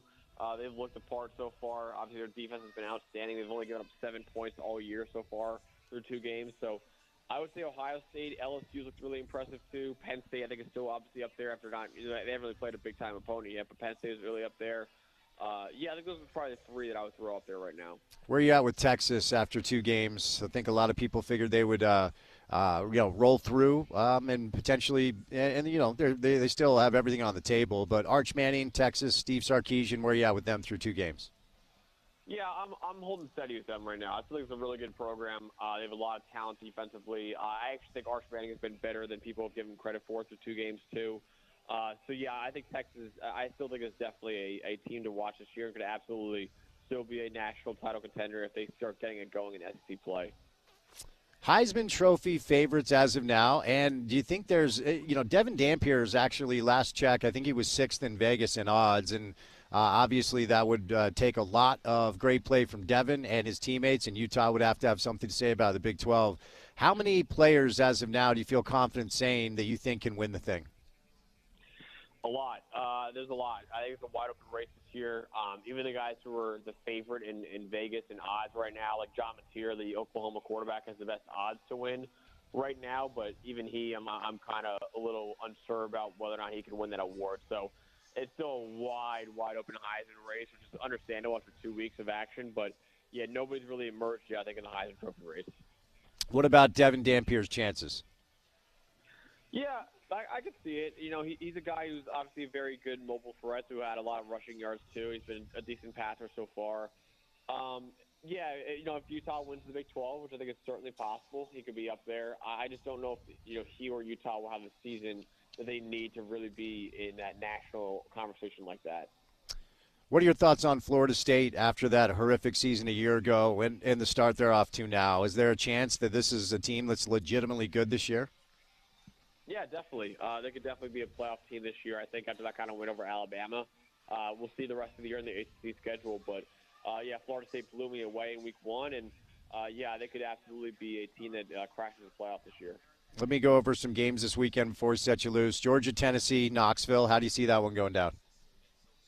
Very low-scoring affair. I was actually looking it up earlier. Tennessee, under Josh Heupel, has averaged 14 points per game against Georgia. They've never scored more than 17 points against the Bulldogs. I have Georgia in a very close one, but I think this is probably a game that both defenses will probably shine on Saturday. South Florida, obviously off to an incredible start to the season. One of the big topics in college football there in Miami. Take on the Hurricanes. Do you give them a puncher's chance, or do you think this is where their run kind of comes to a little bit of a halt? I think Miami's going to win the game. But, again, I thought Florida's going to win the game last week. I thought Boise State's going to win the game the week before. So South Florida's kind of on the Cinderella run right now. And, they're 17.5-point underdogs in week 2, and they're 17.5-point underdogs in week 3. So they might be able to prove the odds makers wrong once again. And honestly, if they beat Miami, there is a serious case to put South Florida as the number 1 team in the country going into week 4, considering their resume would be easily, in my opinion, probably the best in the sport right now. Florida LSU, always quite a scene. You referenced that you like LSU earlier, and what's not to like with that start that they have. Florida, of course, coming off their own issues to South Florida, but down in Baton Rouge, how do you see this one playing out? Yeah, I got LSU winning this one too. I think there is a chance though that Florida could pull it off, but I just think LSU, they kind of really impressed me in week 1 against Clemson. You mentioned before, Florida's got a lot of issues right now too, especially offensively. So, yeah, I just trust Garrett Nussmeier in this kind of game more than DJ Lagway right now. Texas A&M, Notre Dame, South Bend. Before I set you loose, what goes down here? Yeah, it's a massive game. I have Notre Dame winning in a very, very close one, but their trenches have to be a lot better. Their offensive line and their defensive line got dominated by Miami in week 1, and A&M's got a really good offensive line and a solid defensive line too. So they got to play better than Notre Dame does in the trenches if they want to win this kind of ball game. And If Notre Dame loses, they start off 0-2, and you look at their schedule right now, they don't have another ranked team on their schedule. Starting off 0-2 could be really, really damaging, if not fatal, for their playoff hopes. Thanks, Max. Have a good weekend. Thanks, guys. All right. Max Chadwick, live today at the Utah RV Super Show. Come on by and say hi. We are at the Mountain America Expo Center. It's 9575 State Street here in Sandy. We are going to stay open until 9 o'clock tonight. And then the Friday, Saturday hours are both 10 a.m. to 10 p.m. And then Sunday, it's 10 a.m. to 4 p.m. Now, today's Family Day, and the reason that's important is typically the tickets are $10 per adult. Kids 12 and under get in free, but today $10 gets you the entire group in. So just call your entire family, like all your cousins. Let's get 70 people in for $10. I don't know if you can do that, but the copy points say you can get your entire family in for $10. They've got a bunch of great units priced to move. So come on by. 2026 models, closeout pricing on 2025 models as well. Brands from all around the valley, Paris RV to Bish's and much more. You can get 2-for-1 tickets. You can get coupons for 2-for-1 at the Utah RV Super Show website, which is utahrvsupershow.com. So come on by. We'd love to see you out here at the Mountain America Expo Center, which is 9575 State Street here in Sandy. All right, before we catch a break, I want to tell you about my friends at Game Day Men's Health. So if you haven't heard me talk about Game Day Men's Health, I will just tell you what their services have done for me, okay? So if you are a man of a certain age, if you're aging a little bit, like we all are, Father Time is undefeated, maybe you've noticed that your libido is going down. Have you noticed that it's harder to wake up in the morning and drag yourself to the gym? You know, the bargaining that we all do, where we know we should be exercising, we know we should be lifting, we know we should be running or doing yoga or whatever it is you like to do. Is your energy level drained? Has it started to drain? And also, is it harder to put on muscle? Have you noticed that as you're aging into your 30s, your 40s, your 50s, your 60s? Well, a couple of years ago, I had noticed all of these things happening with me. And then I heard about some of the products you can get at Game Day Men's Health. And I can just tell you, if we're honest about these processes, there's no such thing as a quick fix. If somebody's trying to sell you a quick fix, they're lying to you. That's not how these things work. So what I've done is utilize Game Day Men's Health and then just compound interest, good habits over time. I am at my weight that I was at in college. And my body fat is under 20% for the first time since I'm like 21 years old, okay? So what I do is I supplement testosterone. Then I utilize some of their weight loss products that they have, okay? So they've got semaglutide, tirzepatide, all the things you've heard about. But the thing is, when it comes to testosterone supplementation and some of these products that they have, once upon a time, they were only for like elite athletes or celebrities because it was super expensive and very rare to be able to get them. But it's different now. You know, the bros are calling it biohacking, right? And if you utilize some of these products, you'll find better energy when you wake up to get yourself to the gym. That's been the number one thing for me because you do have to cultivate these great habits and then do them over time. But if you're working out without seeing results and if you're finding it harder to put on muscle or lose fat, biohacking is the way to go. I was always skeptical, but I've utilized it now for a number of months. And I'm telling you, if you just give yourself, we'll call it through the end of Utah football season, and utilize the products that they have at Game Day Men's Health, I can just promise you that if you're consistent with your habits and you clean up the diet and then utilize what they have at Game Day Men's Health, you will be in the best shape that you've been in because that's what happened to me, and that's all I can tell you. So here's the deal. They're giving you the opportunity to go in and get a free consultation. That's what you should do right away. You get a free testosterone test and a consultation. So the process is you go in, they'll draw a little blood, and then they'll go over your levels with you, and then you can understand exactly what you need to help, to kind of help the process going along. Testosterone's been a game changer for me. Like I said, they have the weight loss products that everybody has, but you should definitely take advantage of this deal because it's extremely affordable to get products that once upon a time were way too expensive. So go get your free testosterone test and consultation, and here's the kicker. If you tell them that you heard me talking about this, if you tell them that you heard me kind of give this testimonial on the show, they're going to hook you up with 50% off of your first year of membership. So you get a free testosterone test, a free consultation, then half off your first year membership. You can check them out today at Game Day Men's Health in Utah. GameDayMen'sHealth.com is where you go. So give them a call. You can call them or go online to Game Day Men's Health, and they'll hook you up with a free consultation, a free test. and they'll go over your levels, they'll go over your labs, and then the other nice thing is that they follow up. You can get on the phone with them after a couple weeks, go back in, get the blood tested, see if the levels are working. But I can promise you, you will feel your energy go up, your libido will go up, you will lose weight, you will gain muscle, and you'll get super lean. They've got peptide therapies as well. So whether it's weight loss therapies, peptide therapies, or even testosterone, which has been a big game changer for me, our friends at Game Day Men's Health have you hooked up. All right, we are going to bring in Kyle Bonagura, our friend from ESPN, who covers college football and a little soccer, maybe a little U.S. men's national team. We also have our friends at Sports Court, Handy and Handy, who stop by every Thursday. Utah Mammoth rookie camp opened up yesterday, and we've heard a lot from Bill Armstrong, their general manager, Coach Torney. They have 6 first-round picks in camp that probably will not even play on the first team this year. The cupboards are packed with talent.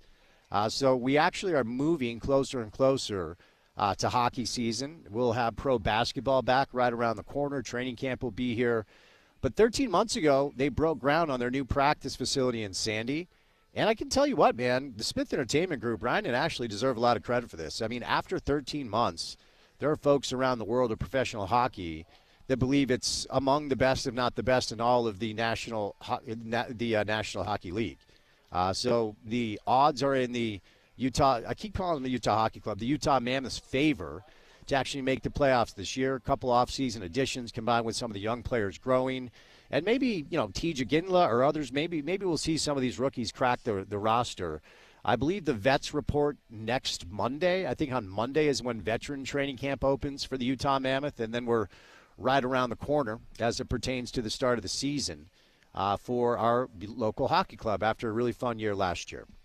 All right, I want to remind you that Utah football coming up on Saturday will kick off against Wyoming at 6 o'clock, but our pregame coverage will begin at 2. We've got 4 hours of pregame coverage for you. With Porter, we also have Zach Moss, Trevor Riley, a cast of Utes will be alongside Porter. Porter's going to be live in Laramie because it is the Porter Larson Bowl. Utah is favored by 22.5 points to beat Wyoming.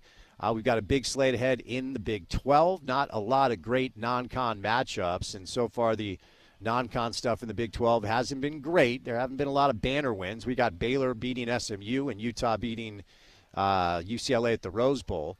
So Big 12 action will start tomorrow down at TDECU Stadium in Houston, Texas, where Houston will host Colorado. Colorado is going to make a change at quarterback. Technically on the slate, Kansas State, Arizona, not a conference game. Okay, that's tomorrow night in Tucson.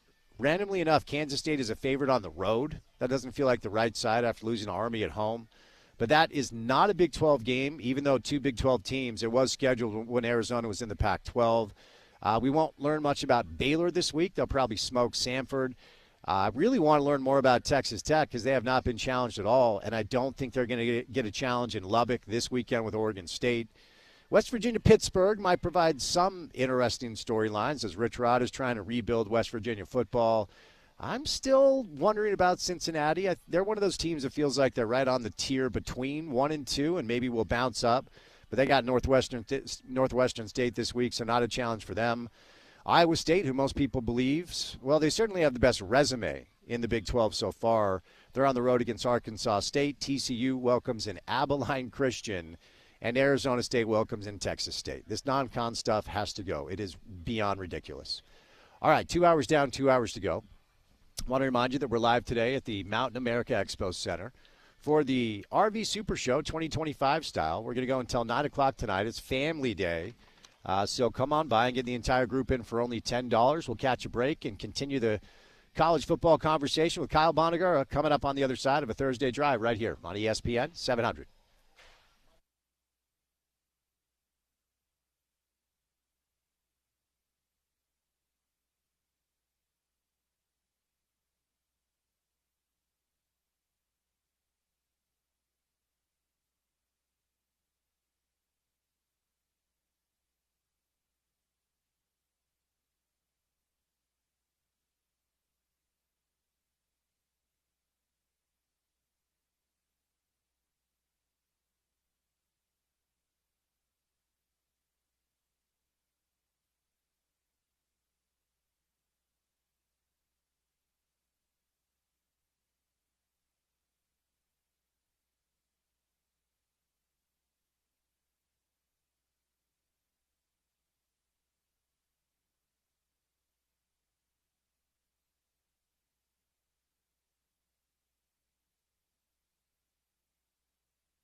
Thursday night football begins week 2 of the pro football slate between the Commanders and the Packers from Lambeau Field. That comes your way right after we say goodnight, so stay tuned for that.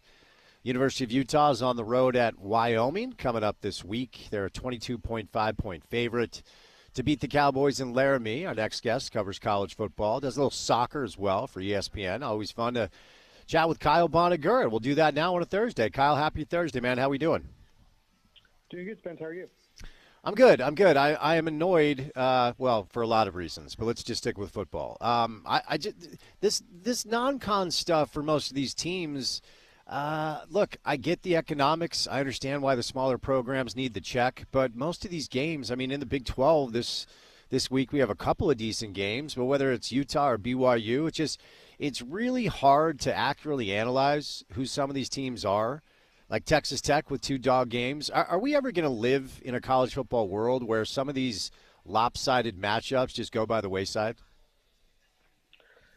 I think for the foreseeable future, they will. It is just going to be part of the deal. But I do think that the change in the playoff format means there will. I mean, in theory, there could be more high-profile games, like in addition to those, right?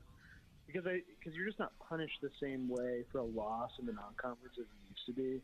So with an automatic slot for 5 conference champions, and plus all the additional slots in the at-large now, especially if they expand it beyond 12, it creates a scenario where teams can lose a game in the non-conference and still bounce back and make the playoff, especially if it's a loss to a top tier team. And so I think that has me a little bit encouraged that there's going to be more teams who are willing to do it. Of course, a lot of these games, most of these games were scheduled before the playoff formats had changed, right? And so this is just still scheduling from a bygone era to a certain extent. So it is theoretical by me, but I do think you'll see better games. But like you said, the financial aspect makes it so like it's just these teams are. It's always going to be in their best interest to get a couple bye games at the start of the year. We did see your old friend Paul Wolf here last week with Cal Poly. He's got quite a task on his hands to try to build that thing up. So a couple things here. First of all, you guys have done a hell of a job, man, on this Finding Dolores podcast. Kudos to you. And, of course, that features a story that we talked about with Paul Wolf and his mother. So let's do a couple different things here. Give me the latest with the pod. Tell people where they can find it. And I am curious, I would imagine through your conversations with Paul, you talked to him about this new project of his, trying to build Cal Poly football up. So tell us kind of, some of the context with those conversations as well. Yeah, so it's been a really cool run. The podcast we have 6 episodes out. There'll be 9 in total. It's a 9-episode run. It's been a really, candidly, it's been an incredible week for us. We were featured by Apple Podcasts as like a kind of a noteworthy podcast to listen to within the true crime, like narrative series space, and we actually jumped. Right now, I think in the Apple Podcast app, we are the number 3 ranked series in the world among series. We climbed as high as number 11 in all podcasts, regardless of format, yesterday.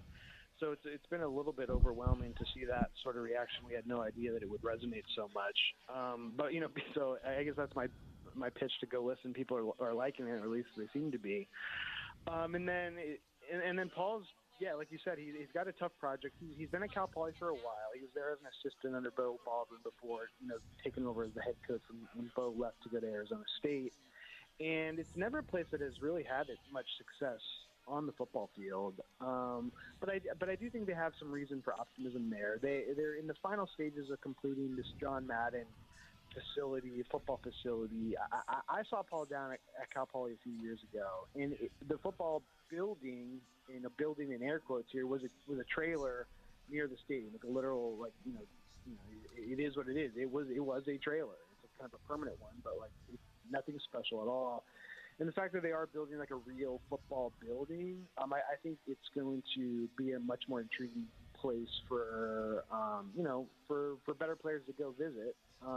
He's got a kind of an older staff now, a lot of experience in that building now. So he's optimistic about where it's going to go, but it's a tough place to build and win, just because there's not a whole lot of tradition there. It's not a big population base within California. There are high academic standards which can hurt and help. Of course, NIL in this day and age, and if you have anyone who performs at a high level at the FCS level, they're probably going to jump for some sort of NIL deal at a higher level. They just don't have the money at the FCS level to be competitive there. But yeah, like it's been a kind of a rough run for him there so far. But I think there's reason to believe he could get them headed in the right direction. When he was at Eastern Washington years ago, he had that thing really humming. So he's done it before. Had a tough time at WSU, but I'm confident he'll have things going pretty well there eventually.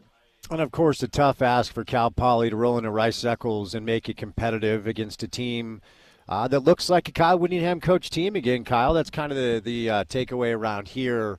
Physical disciplines. UCLA might stink, and Cal Poly obviously is Cal Poly.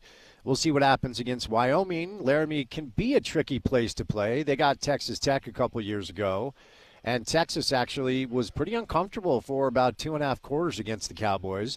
Utah's a 22.5-point favorite, but what are your takeaways through 2 games with these Utah Utes?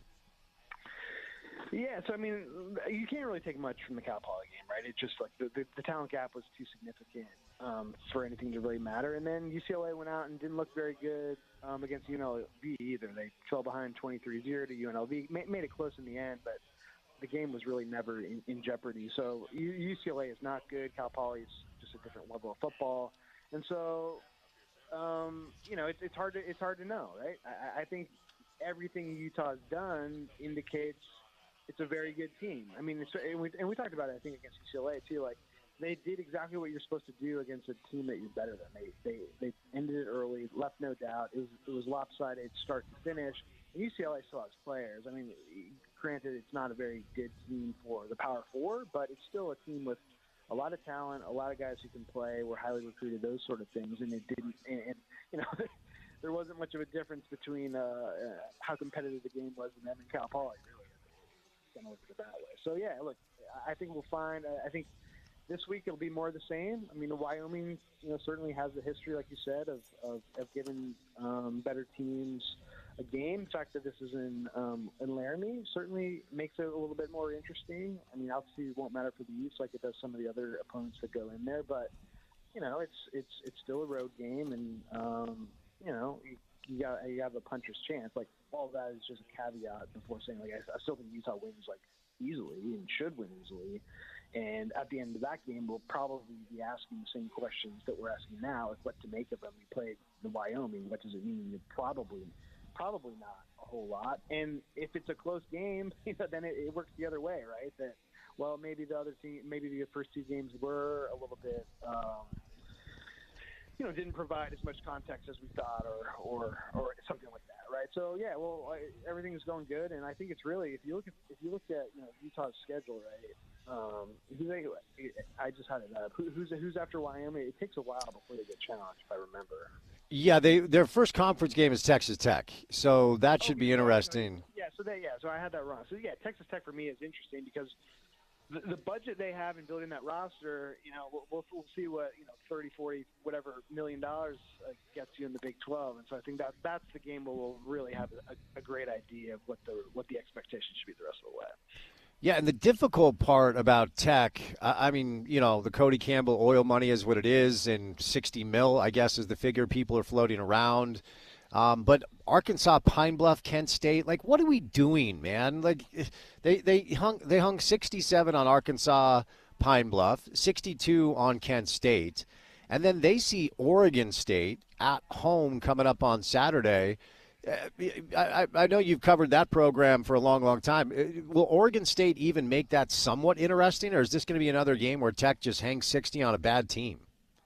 I don't think Oregon State's any good this year. So, yeah. And like, to be fair to scheduling, like, when you schedule to Oregon State, you probably allowed for them to be somewhat competitive, right, at the time. And so, yeah, but that being said, it doesn't change what it means this year, and that Oregon State is just not good. I mean, leaving the Pac-12 thing and the budget changes that creates for them obviously means that Oregon State's competing at a different tier now as well. And so it's just like it is what it is. It's not a revealing opponent for Texas Tech either. So it's almost like you have both of these two teams who will open up the conference against each other. They kind of both skated through with against teams that they're significantly better than, assuming Wyoming and Oregon State go the way we think they will. So yeah, it kind of creates a mystery match there on the 20th. BYU, I mean, look, I've said this probably 15 times this week. It's not Utah's fault that UCLA might stink, and it's not BYU's fault that Stanford might stink. I mean, you schedule these games years in advance, then you hope that it's a decent test or challenge for you. But BYU smokes Portland State 69-0, and then Stanford could not move the football 27-3. It appears that Kalani has an excellent defense once again. It's funny, Kyle, I've noticed that people are starting to cover BYU and talk about BYU in the same way they've talked about Utah under Witt for the past couple of decades. It's a stout defense. They're fast. They're physical. I think that defense is going to keep them in a lot of games. Offense stalled quite a bit against Stanford in the red zone. They had opportunities to put a lot of points on the board. 27-3, it was never in doubt. They covered the spread. But where are you at with BYU right now through 2 games? We won't learn anything. They're on a bye this week, and then they're at East Carolina. Their first conference game is in Boulder against Colorado. Maybe that'll be somewhat interesting, but just kind of same general question. What do you think about BYU so far? No, it's like a mirror image, right? It's like they played well, they dominated their opponents, but also what does it mean? We don't have a great sense. I watched quite a bit of the Stanford game, and Stanford's offense is just brutal. It's just not. They're not going to score many points this year against anyone. And so, but again, BYU did what it was supposed to do. It was suffocating and left no doubt. But I came out of that game a little bit more concerned about the offense than I was going in, just because Stanford doesn't have a good defense either. And BYU, like you said, they stalled. They generally didn't impress against Stanford on that side of the ball. And so I would say, like, if you're looking stock up, stock down, stock a little bit down coming out of that one, just because the quality of Stanford this year. But at the same time, it's like I was in our communication channel with ESPN's stats and research group trying to figure out the last time a team started out scoring 100 points without allowing a point, because it looked like BYU was on track to do that. So when you have that sort of stat during a game to see how historically relevant it is, it's hard to be too critical of what they're doing at the same time. So we're gonna have to wait a few weeks. East Carolina next game is probably more the same, and then like you said, Colorado. Colorado, we'll see how they end up being. I think Colorado could be okay, average. They're not going to be great. I think they'll challenge for a bowl game, but that's no guarantee. That sort of tier. And then West Virginia's bad after that. So look, 5-0 going into Arizona. Arizona looks good. Looks better than last year at least, but it's not too early to circle the holy war, because I think you're looking at 5-1, 6-0, 6-0, 6-0 type of battle next month. So that should be a lot of fun as always. I agree with you. I think there's a good chance both these teams remain clean. I mean, Utah will be challenged in a different way than BYU. The beginning of BYU's conference slate, as you just outlined, should be something they can manage their way through. Utah will get Tech, as we talked about, coming up in 2 weeks for their conference opener. Fox Big Noon will be here. And then they're at West Virginia. Then they get Arizona State at home. Let me ask you about where you're at with Arizona State, who did not look good in week 1 and then lost to potentially the worst team in the SEC, or one of, in week 2. And Sam Leavitt has looked shaky. The footwork hasn't been great. They were a lot of people's preseason pick to win the Big 12. I'm not saying they still cannot do that, but that will be one of the challenges Utah has to face prior to BYU. Where are you at currently, Kyle, with Arizona State? So I think the big question about ASU coming into the year is what does it look like offensively in a post Cam Scatterby era, right? We haven't seen many players in college football over the last call it 5 years who were as important to an offense as he was, catching the ball out of the backfield, running the ball. I mean, the all-purpose yards, I forget what it is off the top of my head, but it was well over 2,000 all-purpose yards. And he was everything for them, and Sam Levitt benefited from having him in the backfield in a way that probably wasn't clear until this past week, right? They looked bad. And, maybe that's because Mississippi State has taken a significant step forward this year. That's certainly possible. I mean, there is a lot of money down there, even for the teams at the bottom of that conference to be competitive. And so that's certainly plausible as we try to figure out how to place the necessary context on these games. But, not impressive at all with what ASU has done. That doesn't mean that's a sure thing win. I think it's still that's still a toss-up, right? I mean, Kenny Dillingham's a very, very good coach. I have a ton of respect for the job he's done there, and he'll have them ready. He'll address deficiencies and try to figure things out. But yeah, Levitt has certainly, and I wrote this somewhere on the site this week, that he was kind of one of those dark horse Heisman candidates coming into the year based on all the success he had a year ago, and that's over. Like he's been below mediocre to start the year, and so he's really got to. He's got to kind of re-earn the respect that he earned last year, just because it doesn't look the same without Scadaboo, hitting the ball off too. Continuing along the lines with the theme of, I don't know a rip about this conference, didn't a year ago, as we all thought, the top would be the bottom would be the top. Is the Big 12 full? Well, I won't say full. Does the Big 12 have, I don't know, 7 or 8 really good teams who are going to beat up on each other? Does the Big 12 have 1 or 2 good teams that should rise up at the end? Or is it just a bunch of average football teams beating up on each other? I honestly don't know after 2 or 3 weeks. Yeah, and I think a lot of it is, I don't think anyone really knows. Because like we were saying before, a lot of the good teams have just not played very good teams. And so there's not a lot of good measuring stick games yet to really answer those questions and feel good about it. I think there's going to be some good teams, though. I mean, I think 6 or 7 of these teams will be, pretty good teams. I mean, there's good coaches in this league. There's a lot of talent in this league. Iowa State is off to a good start. They've historically been good under Campbell. I think the rise of Texas Tech. Baylor had a good win last week. So, I mean, there's enough teams to be intrigued about what it could be. But it's still, I feel like watching and covering the Big 12 now it's so similar to what the Pac-12 was for a long time with a lot of the parity, right? Maybe they don't have that elite 1 or 2 teams at the top. But, there could be, 6 ranked teams at any given time, beyond that elite tier at the top. And that seems like it's in play. Doesn't mean that's for sure going to be the case. But, that kind of feels like where it's settling into for me. So, look, it feels like, and I'm not trying to be disrespectful because Mike Gundy certainly has made Oklahoma State football relevant, playing days, coaching days as well. I don't know that I have seen an ass-kicking like that. And Dan Lanning, when Dan Lanning wants to put it on you, as Deion learned, Dan Lanning's going to put it on you. Takeaways from that debacle for Oklahoma State. Did it tell you more about Oregon, or did it tell you more about the state of the program for Oklahoma State? Yeah, I thought it was pretty revealing for both, but I think it's probably means the end for Gundy in Stillwater. I just don't you lose by 66 points. A colleague of mine, Jake Trotter, had the best note of the weekend. I thought in college football was that Oklahoma has not had a loss that bad since 1907, which is the same year that Oklahoma gained statehood in the United States.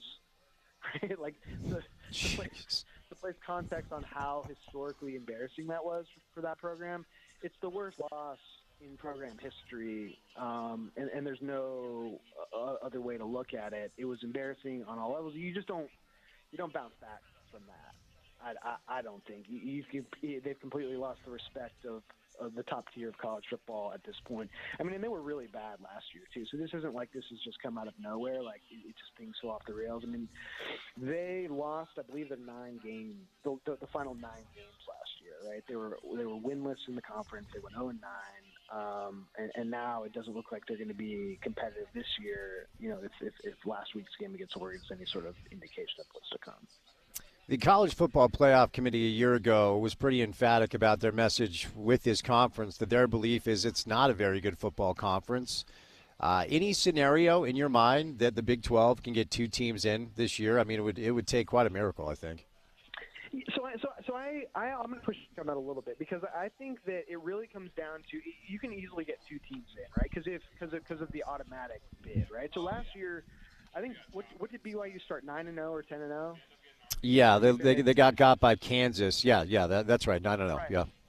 So if they got to like if they went 11-1, right, as opposed to 10-2, and got to the title game and then lost, and then they were, however, if they're say they got through the season with one loss, and now you're 11-2 as the runner up, I think they might have had a shot at that point. But I think so as long as your favorite loses, if you have like a top 8 type favorite going into the conference title game and they lose, I still think that you're kind of positioned in a way where you can still get in. But it needs something like that to happen, I think, is probably how I was looking at it. Because I remember looking late in the year last year, like at those scenarios, and there was like a lot of scenarios I thought up until in November where I thought the conference could get two teams, and it just didn't play out in any of those ways. And so, yeah, there's a number of teams that could put together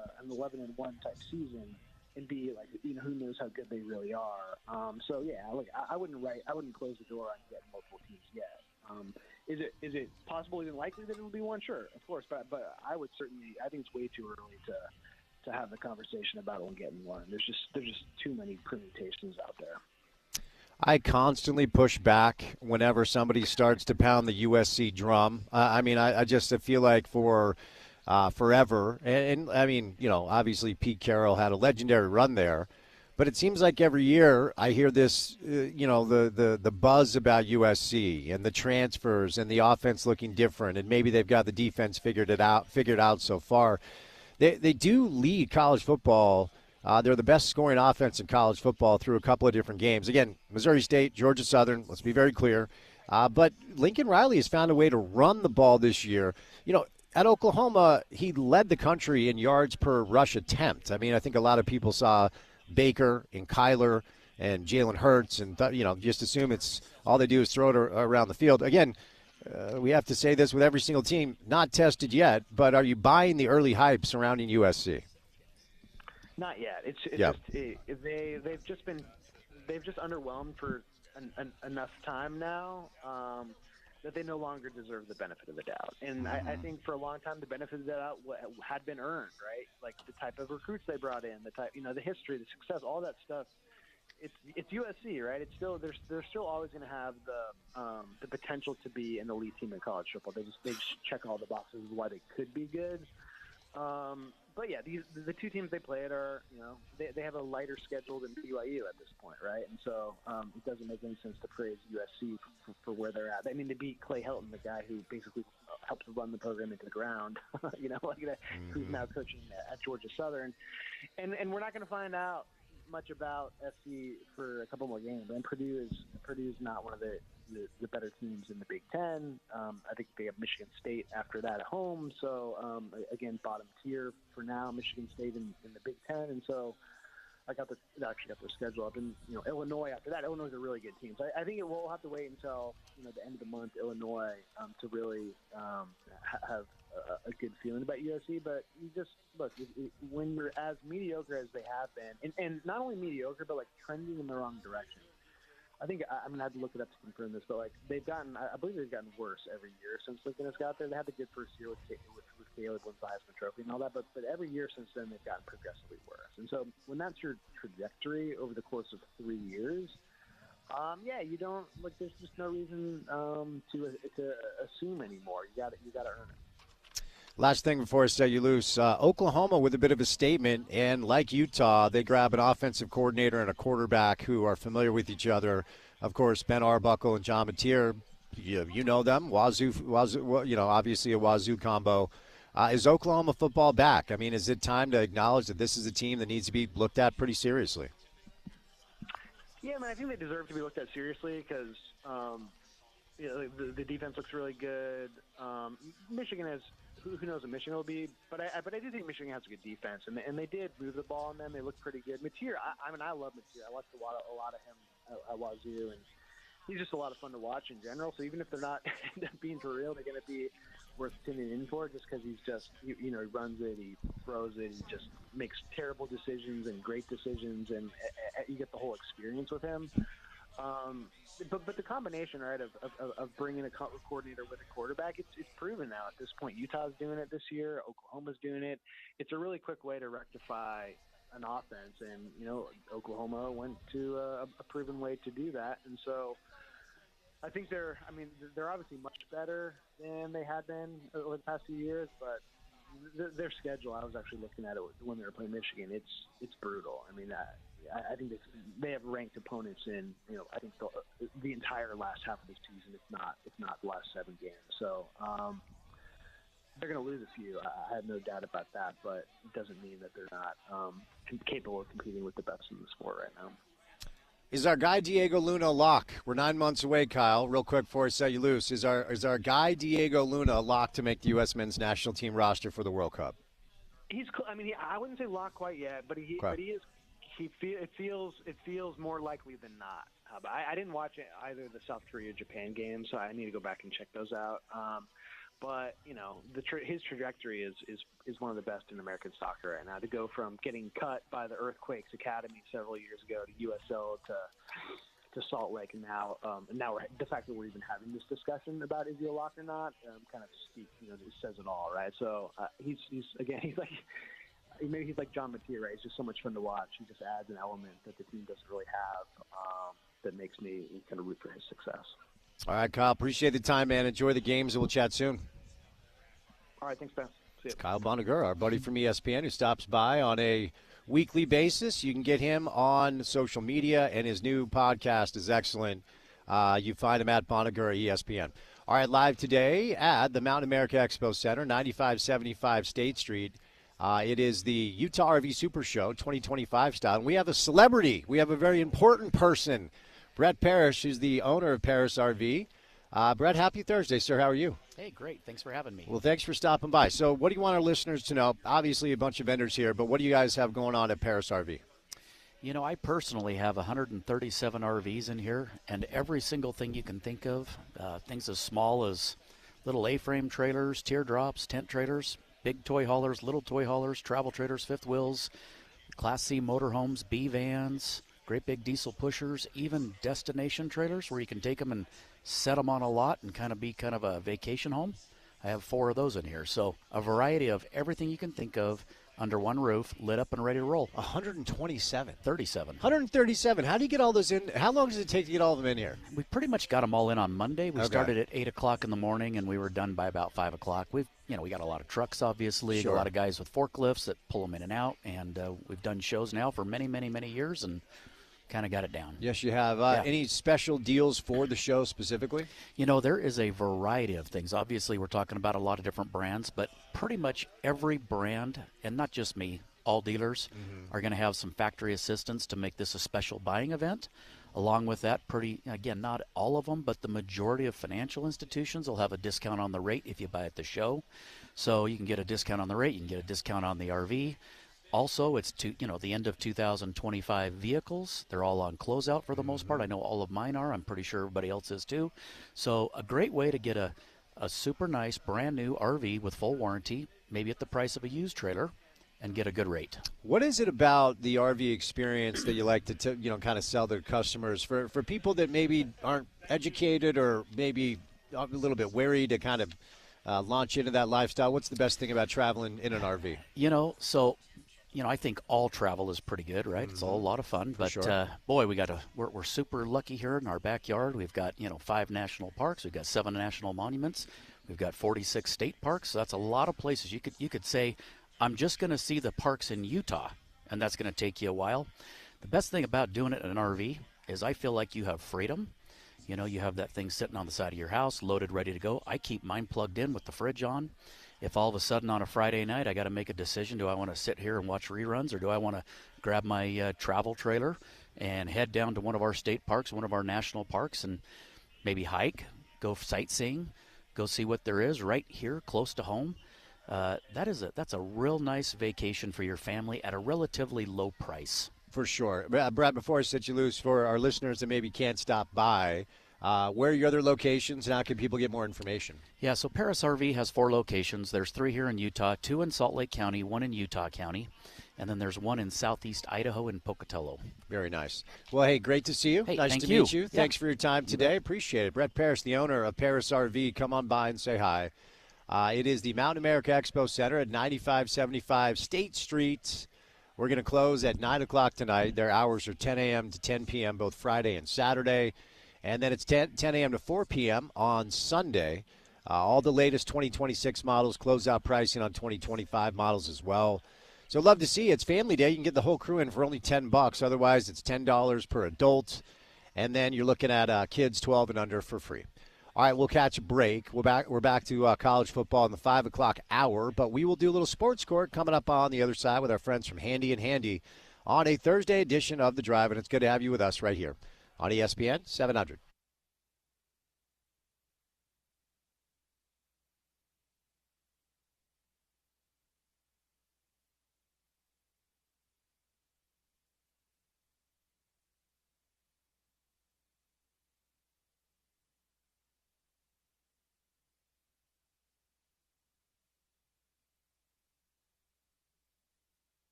It is Sports Court time. We do it every Thursday on the program right about now as we broadcast live today at the Mountain America Expo Center, which is 9575 South State Street. Come on by and say hello. My computer is just refreshed at the most awkward of times, but I will welcome in my guys Garrett and Preston Handy from the law firm of Handy and Handy. Gentlemen, happy Thursday. How we doing? Hey, Spence. Doing well. How you doing? Hey, Spence. I'm doing well. This is a little black magic trick in radio that we call stalling while my computer refreshes. Oh, there it is. Okay, we will start with a situation. Jury against Vail found liable for the chairlift incident. Okay, we talked about this when it happened, but we do have an update. What do we have going on here? Yeah, we do, Spence. So today we're shifting gears a little bit on some of our regular stories, and we're got a couple stories on recreation sports. If people want to know why we're talking about a lawsuit against a ski resort, it's because skiing's a recreation sport. So we did talk about this before, and this case grows out of a situation where a young lady, a 16-year-old girl, was at a Vail-owned ski resort called Crested Butte Mountain, and she got on this chairlift, and she didn't get on securely, and so the chairlift continued up, and she fell off, and was hanging from the chairlift, and it got up 243 feet above the ground, and at that point, the chairlift operator stopped it, and she was hanging and she fell. And tragically, she suffered a spinal cord injury and is paralyzed from the waist down. Well, the family brought a lawsuit against the ski resort, and their claim was negligent, and it was based on this issue of the ski resort, the lift operators were not paying attention, stating that, had they seen that she was, not on the chair, 5 or 10 feet above the ground, they could have stopped it until it got way above there. I think she was yelling and screaming, and they weren't paying attention. So they bring this lawsuit. Now, a little background on this. We talked about this, Spence. Lawsuits against ski resorts are really hard. In Utah, where it's a big industry, a big revenue thing, where the ski resorts are really protected by, number one, by statute. They're in Utah, and I suspect in Colorado something very similar called the Inherent Risk of Skiing Statute, which says if you come on our mountain at our resort, there's an inherent risk of skiing, and we're not liable for if you hit a rock, if you hit ice, if you hit a tree, if you go off a cliff and you're really injured. That's one of the inherent risks of skiing. One of the also that they cite in the statute is getting on and off a chair lift, that it's dangerous and, things could happen. You could tumble off and, hurt yourself. There's also an issue that anytime you buy a ski pass, you sign a waiver. By buying that pass, you sign a waiver saying, I'm waiving all liability against the ski resort. Well, the lawsuit goes on, and the district court actually dismisses the lawsuit, saying that a waiver had been signed. Well, the family took it to the Colorado Appeals Court, and the Appeals Court looked at this and said, yeah, waivers are there, but you can't waive all negligence claims. Well, the update is this case recently made it to trial, actually to a jury trial, and the jury found in favor of the plaintiff. And there were ordinary claims of negligence. They said that, these ski lift operators weren't paying attention. Apparently they had less than a year experience, and they weren't paying attention until they all of a sudden saw this which she's way up the mountain at 243 feet above the ground. And they also, they made a really interesting, I think, strategic deal. They relied on a regulation. It's called the American National Standards Institute has chairlift safety regulations, and they identified specific chairlift safety regulations that they said that they violated. Well, the jury came back and agreed with the plaintiffs, mainly based on these issues of the regulations. It's called negligence per se. When things are in writing, it's basically saying, hey, you're recognizing these standards, and you're held to these standards, and you violated this, and this of these standards. The jury came back and awarded her tragic injuries, awarded her $20 million. It was broken down for non-economic damages, pain and suffering, and also $10 million in what's called future medical expenses. They brought an economist in and said, hey, these are her medical expenses that are going to happen over a lifetime. There were certain things in the Colorado statutes that reduced. It got reduced to $12.4 million. So this is a pretty rare result. I mean, cases against ski resorts are really hard, and and they came out and said, this is a one-off. This is the first time that it's ever been decided on a negligence per se issue. ski resorts they're all watching this and saying this could have a chilling effect on, insurance rates and that type of thing. I mean, they're rare that ski resorts get hit for those reasons, but I think this one they got it right. I think they really did get it right, that it wasn't just getting on and off a chairlift where you just tumble off. It was failure to, you don't assume that inherent risk, I think. All right, Garrett, what do you got, bud? I don't. I think Preston covered that pretty well. Okay, let's move over to a runner who cheats. Michelino Sinceri found guilty of cutting a switchback in the Grand Tetons during a race, and he cheated. What happened here? Yeah, and this guy's a high-level elite runner, trail runner. He's sponsored by North Face, but he last year it had looked like he'd set the record for summiting and coming back down. Did it in just under 3 hours. And as people started looking at his results a little closer, including the GPS, kind of trail map, it looked like he'd cut a switchback. And that, I guess, a pretty big switchback because it took about half a mile off of the distance. And so it was getting challenged. There was this controversy surrounding it. But what ends up happening is he's kind of fighting this issue with his record, and he's got a problem with it because he doesn't like the signage that was up on this switchback. And you've seen something like this if you've been out hiking. It said closed for regrowth, and shortcutting causes erosion. And so there were these signs up, but he either didn't see them or disregarded them and took the shortcut. And so he's pushing back on this. Well, because it's Grand Teton National Park, these are on federal lands, and there's a federal code statute actually that talks about this very issue about leaving the trail, and he was found guilty of a Class B misdemeanor. So pretty for him, for a trail runner, professional trail runner, I mean, it's a pretty severe penalty, and there was some discussion about potentially banning him from the parks if he wasn't going to stay on the trail. So there you go, Spence. Stay on the trail, I guess, is the story for today. Yes, sir, and don't cheat, okay? I mean, just run the race, get to the end. Preston, what do you got here, bud? Oh, just that, when I first saw the story, it was like, okay, he cheated, maybe not intentionally, but not only was he disqualified from the race in his time, but he was actually charged, prosecuted, and convicted. Who knew? There you go. All right, the situation with Pat Fitzgerald in Northwestern. There's a settlement that has been reached. This felt inevitable, guys, when it was first filed. It just felt like there was a lot of hazy stuff going on. I wasn't even meaning to be ironic there, but we do have a settlement with Pat Fitzgerald in Northwestern. What's the latest? Yeah, so this grew out of, we have talked about it a couple times, and I actually had not heard anything about going on for a while. Side note, my stepdaughter, Washington, D.C. lawyer, her firm, and she individually, they were handling Pat Fitzgerald's defense. Very nice. I learned about it that way.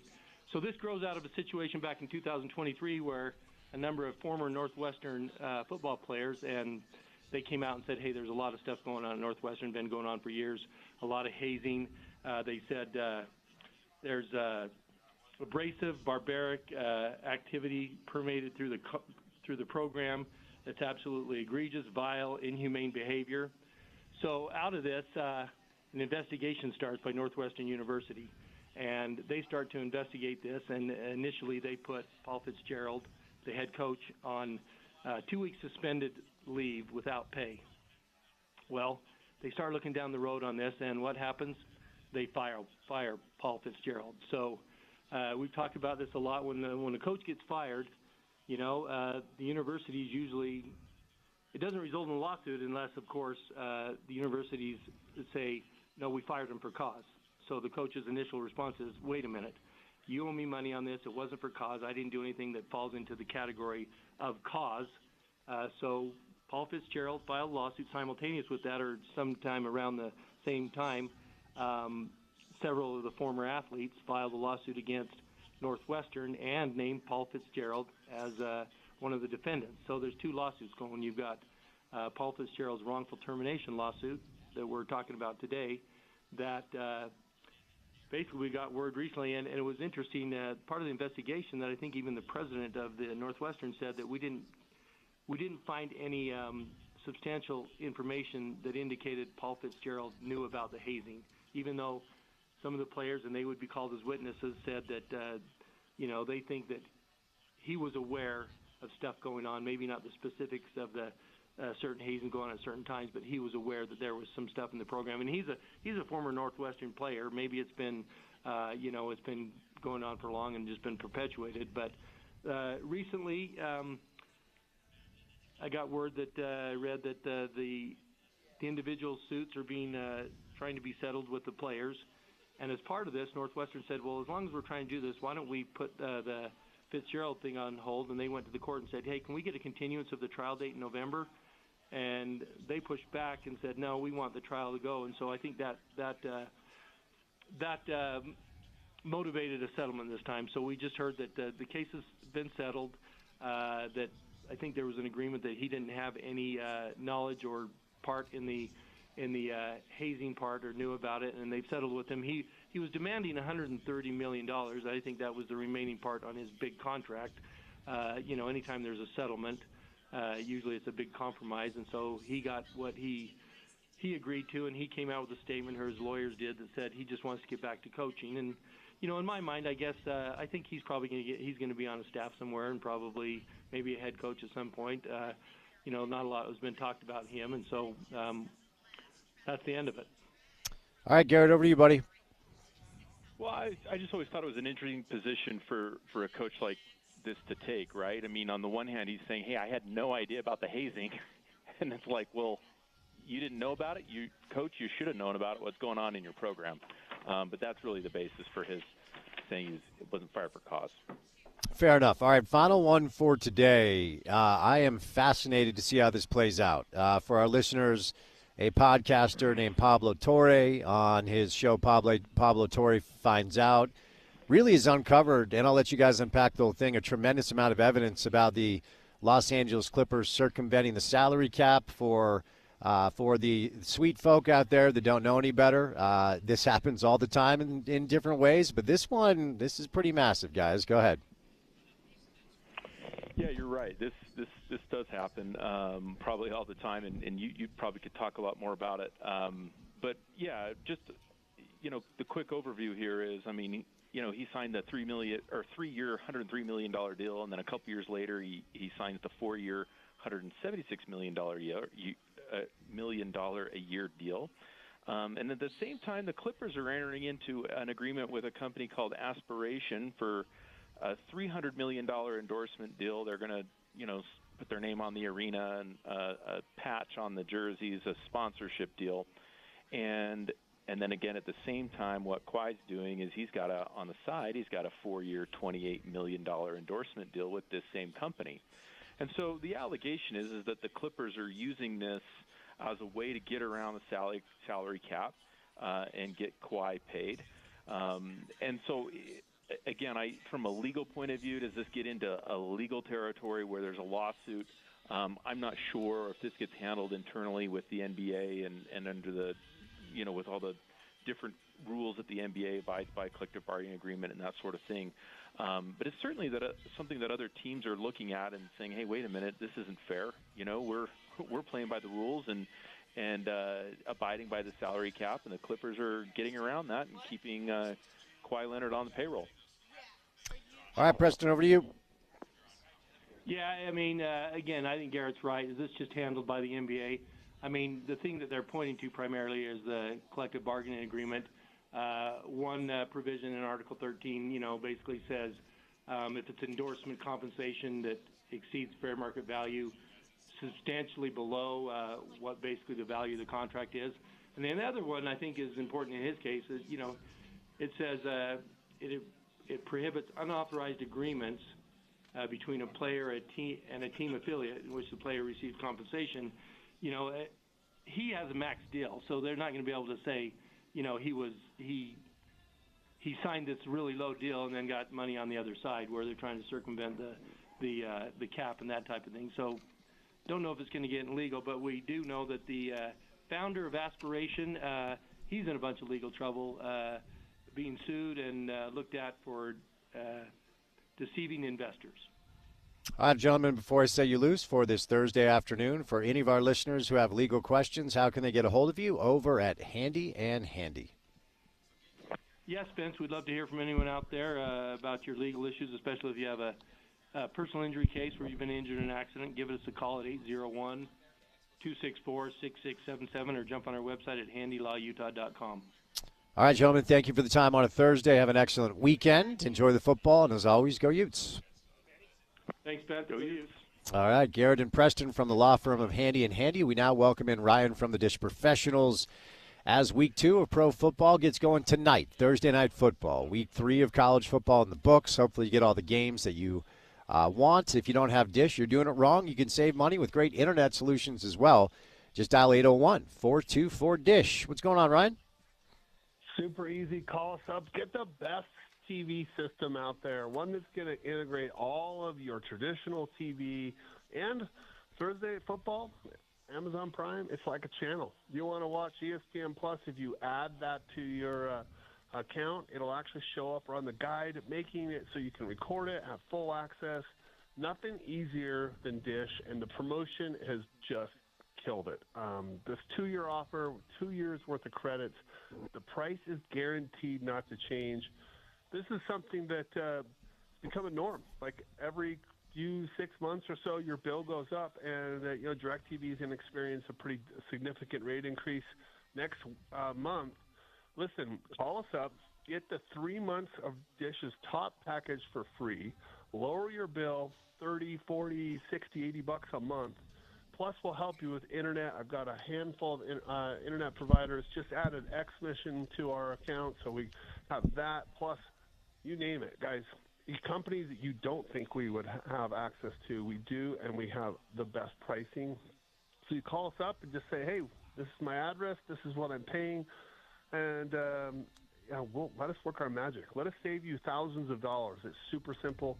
We'll throw in the NFL Red Zone. You get the Sunday ticket also through Dish at almost half off, too. That's a neat little extra incentive if you're interested in that. And we'll throw in dinner at JCW's on top of everything. It's up to you. If you want to save money, call us. If you don't call us. Then we'll take care of you either way. No pressure. Just get you set up and installed as early as next day. 424-DISH, 801-424-3474. All right, there he is, Ryan from the Dish Pros, live today. Been doing this, man, for a number of years. Come out here every single year at the Utah RV Super Show. Location is the Mountain America Expo Center, which is 9575 State Street, just a stone's throw from America First Field for all you soccer fans. We'll go till 9 o'clock tonight, 10 a.m. to 10 p.m. both tomorrow and Saturday, and then Sunday it's 10 a.m. to 4 p.m. And my buddy Chris, the general manager of Motorsportsland, stops by once again. What's going on, Chris? Same old stuff, man. Just excited about this RV show. How long have you been doing this?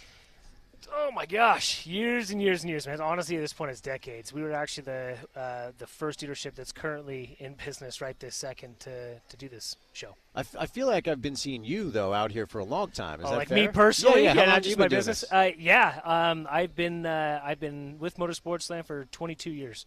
Okay, I was going to say, because I think I've been coming out here for at least 15. Yeah. And I don't know how many times I've interviewed you, but I appreciate your time. Quite a few. What makes Motorsportsland different? What sets you guys apart? Look, I mean, we've been around forever, and a lot of our focus is mainly after the sale, too. I mean, you buy an RV, that's awesome, but RVs need help every now and then, and so we focus big time on service, getting and taking care of our customers. I mean, that's getting you back on the road, and service is a big part of it, and we want to take care of you during the sale, before the sale, but also after. If money was no object, what's like the top end like RV you guys have? Well, I mean, so it depends on what you're after. I mean, so like the toy haulers, I mean, so we carry the Dakota by East to West that is absolutely unbelievable. It's, I mean, the thing's 46 feet 10 inches long. Jeez. It's not small. Yeah.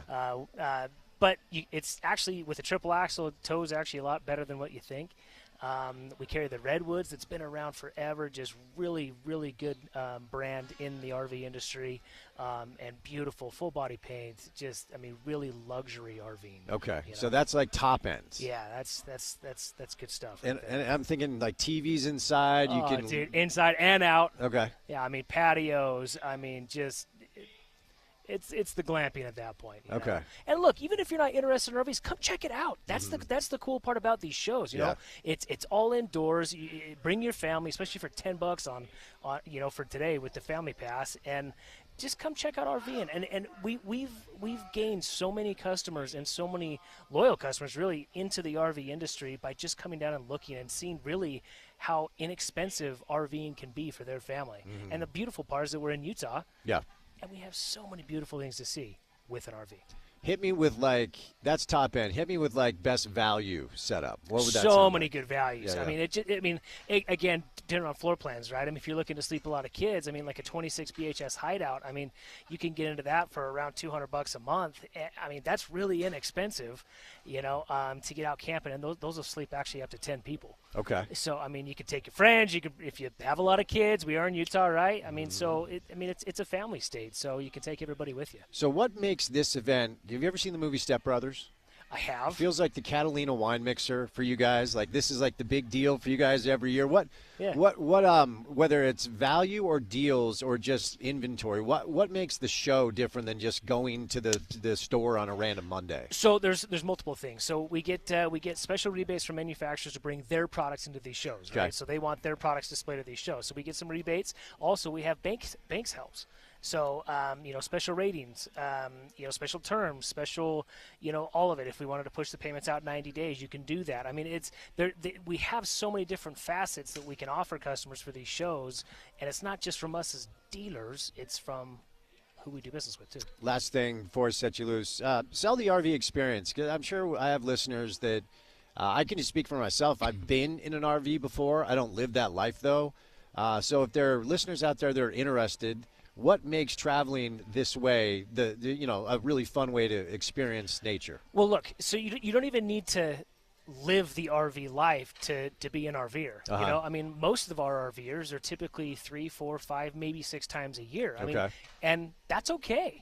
But that's what's so beautiful about the state that we live in is that you can go an hour away, and you can go 2 hours away, and you can be in a remote spot, be by yourself in nature. Dude, there's not many things better than that, especially when you're bringing your comforts of home with you. Sure. Especially for mama, you got a potty, you can. It's a pretty fun way to go, man. Finally, Chris, for listeners that may not be able to make it this weekend, where can they find the Motorland Sports information? Motorsportsland. Excuse me, Motorsportsland. You're okay, dude. People do that all the time. It's okay. So Motorsportsland. Motorsportsland, we are in Murray at 4001 South State Street, Okay. as well as in Spanish Fork at 950 East, 800 North. So we got 2 awesome locations to come check out all the inventory and come see how fun RVing is, man. Right on, man. Well, always great to see you. You blow me away with the RV knowledge. Best of luck this weekend, okay? Awesome, man. Thank you. There's our guy, Chris Horn, the general manager at Motorsportsland. Get it right. Come on by and say hi as we're out here at the Mountain America Expo Center at 9575 South State Street in Sandy, just a stone's throw away from America First Field. All right. Speaking of America First, I want to tell you about a new client we have on the show. Excited to have them on board. It is America First Credit Union. They have a special offer for new members. New members 18 plus get $100 when they open a share savings and checking account. $50 for teens, a new member offer that goes through 0 through 17 years old. You get $50 if you open up a new account.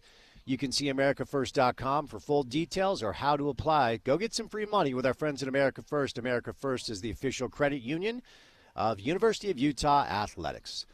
All right, 3 hours down, 1 hour to go. We're about 1 hour and 15 minutes away from kick for Thursday Night Football. You'll hear that when we say goodnight at 6. Final hour of the drive on a Thursday comes your way next right here on ESPN 700.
All right, let's get it. Drive at 5 time, Thursday afternoon style. We are about 1 hour and 6 minutes away from kickoff at Lambeau Field, where the Green Bay Packers are a slight favorite, 3.5-point favorite over the Washington Commanders. Jordan Love, Jaden Daniels, should be a really good game. We're going to send you to coverage of Thursday Night Football right after we say goodnight.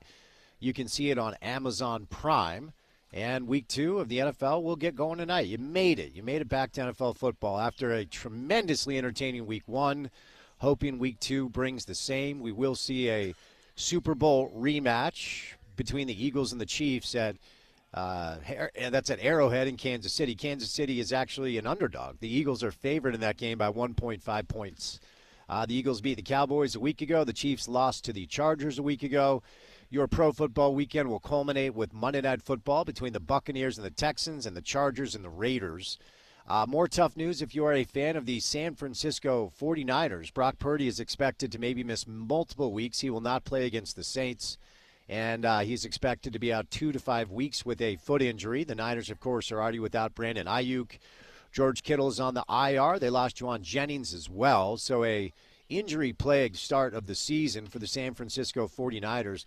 The NFL came out today and said they will not discipline Lamar Jackson for shoving a Bills fan after the Bills fan was hitting him on the helmet. So I applaud that. As I always say, I do not know how some of these players keep their cool with the way they're treated by some of the fans. So pro football week 2 gets going tonight. The University of Utah will be in Laramie at War Memorial Stadium to take on the Wyoming Cowboys. Utah is a 22.5-point favorite. Kickoff is at 6 o'clock on CBS Sports Network. Our pregame coverage will begin early at 2 o'clock with Porter Larson, Zach Moss, Trevor Riley, and others. So make sure to set your alarm as Utah football is back in action this weekend. BYU on a bye. They'll be at East Carolina next week, and the Air Force Falcons invade Logan in Utah State. Air Force is a 4.5-point favorite. To beat Bronco Mendenhall and Utah State after their trip to Texas A&M was a rough one a week ago.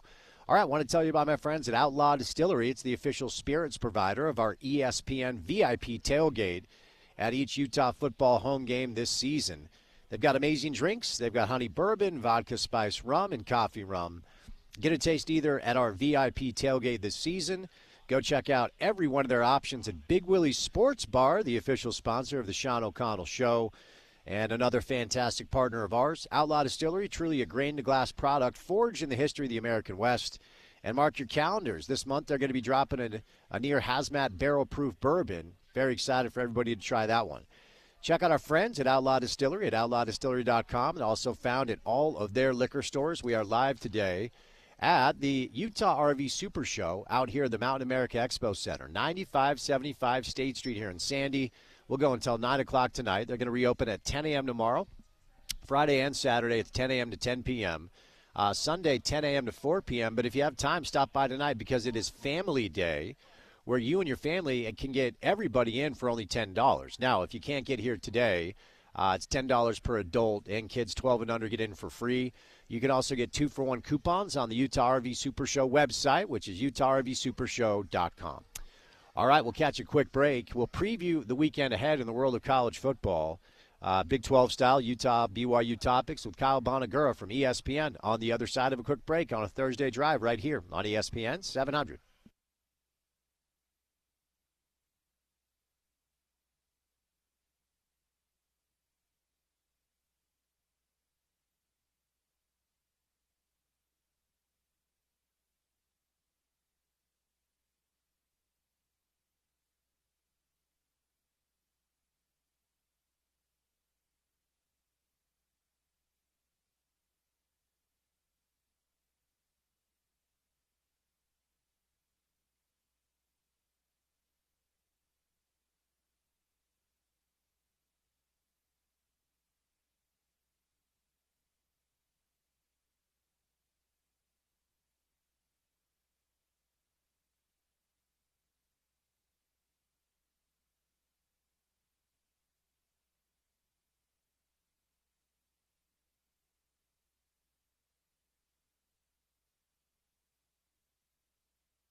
All right, wrapping it up. Final segment of the show. Live today from Mountain America Expo Center at 9575 South State Street in Sandy. Going to close up at 9 o'clock tonight. Come by if you can. You get the family in for only $10. Going to reopen up tomorrow at 10. They'll go to 10 p.m. both Friday and Saturday.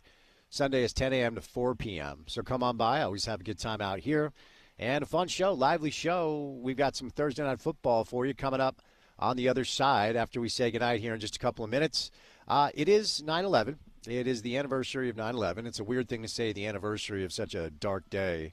I haven't really mentioned anything about it today. It certainly affected me and my family personally. I had a high school friend that perished in the attack. I had an AAU teammate named Tyler Ooligan who perished in the attack. There is a foundation for Tyler. And my high school buddy, Brad Fetchett, was in the North Tower as well. So always a day to kind of ponder. And certainly with the weight of the past 48 hours, I just wanted to leave with a message that I just hope everybody's doing okay. I don't really know what to say. The Charlie Kirk shooting has really left a lot of people with a lot of raw emotions. And the fact that it happened in Orem, Utah, of all things, just really, really sad. I'm not one to get into the one side or the other when it comes to something like this. It is a tragedy where a husband and a father has been shot and killed in the most brutal ways, and it happened in our state, which has added an extra layer. So just hope everybody's doing okay.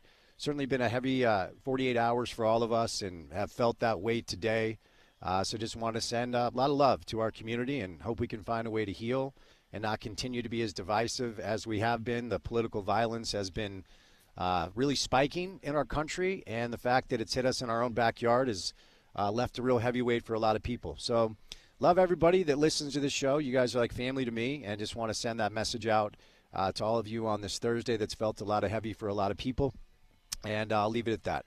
All right, Porter, before we get out of here, how are we starting out our weekend the right way? Yeah, we'll be back on a Friday. Spence talking some football. Bo McNally will stop by, talk some, of course, college football. Stanford faced off with BYU over the weekend. And, of course, Bo keeps close eye on the local teams as well. Our friend Robert Rojo Johnson will stop by the program. We'll give you a little Big 12 power poll heading into the weekend. Spencer Hall, our old friend, of course, joins us periodically through the college football season and on a Friday, as we do each and every Friday, catching up on the world of golf.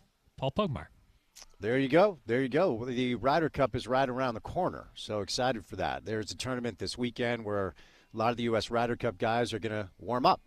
All right, Thursday Night Football should be a good one. Packers, Commanders coming your way on the other side. Special thank you today to Sam Bruckhouse, Kurt Schmidt, Max Chadwick, Kyle Bonagura. For any of the sound you missed, go to the website. It's ESPN700sports.com. Download our mobile app and take us on the go. Mobile app is available App Store, Google Play Store for free. Support our podcast page. If you like what we do, it helps out. It's called The Drive with Spence Checketts. It's available wherever you get your shows. Subscribe, rate, review, send nice things in the comments. Give us all the stars. For Porter, I'm Spence saying goodnight. Special thanks to Cynthia, my on-site tech, and everybody out here at the Mountain America Expo Center. Have a great Thursday evening. Enjoy some Thursday Night Football. We'll talk to you on a Friday edition of the program. And as always, you can catch us right here on ESPN 700.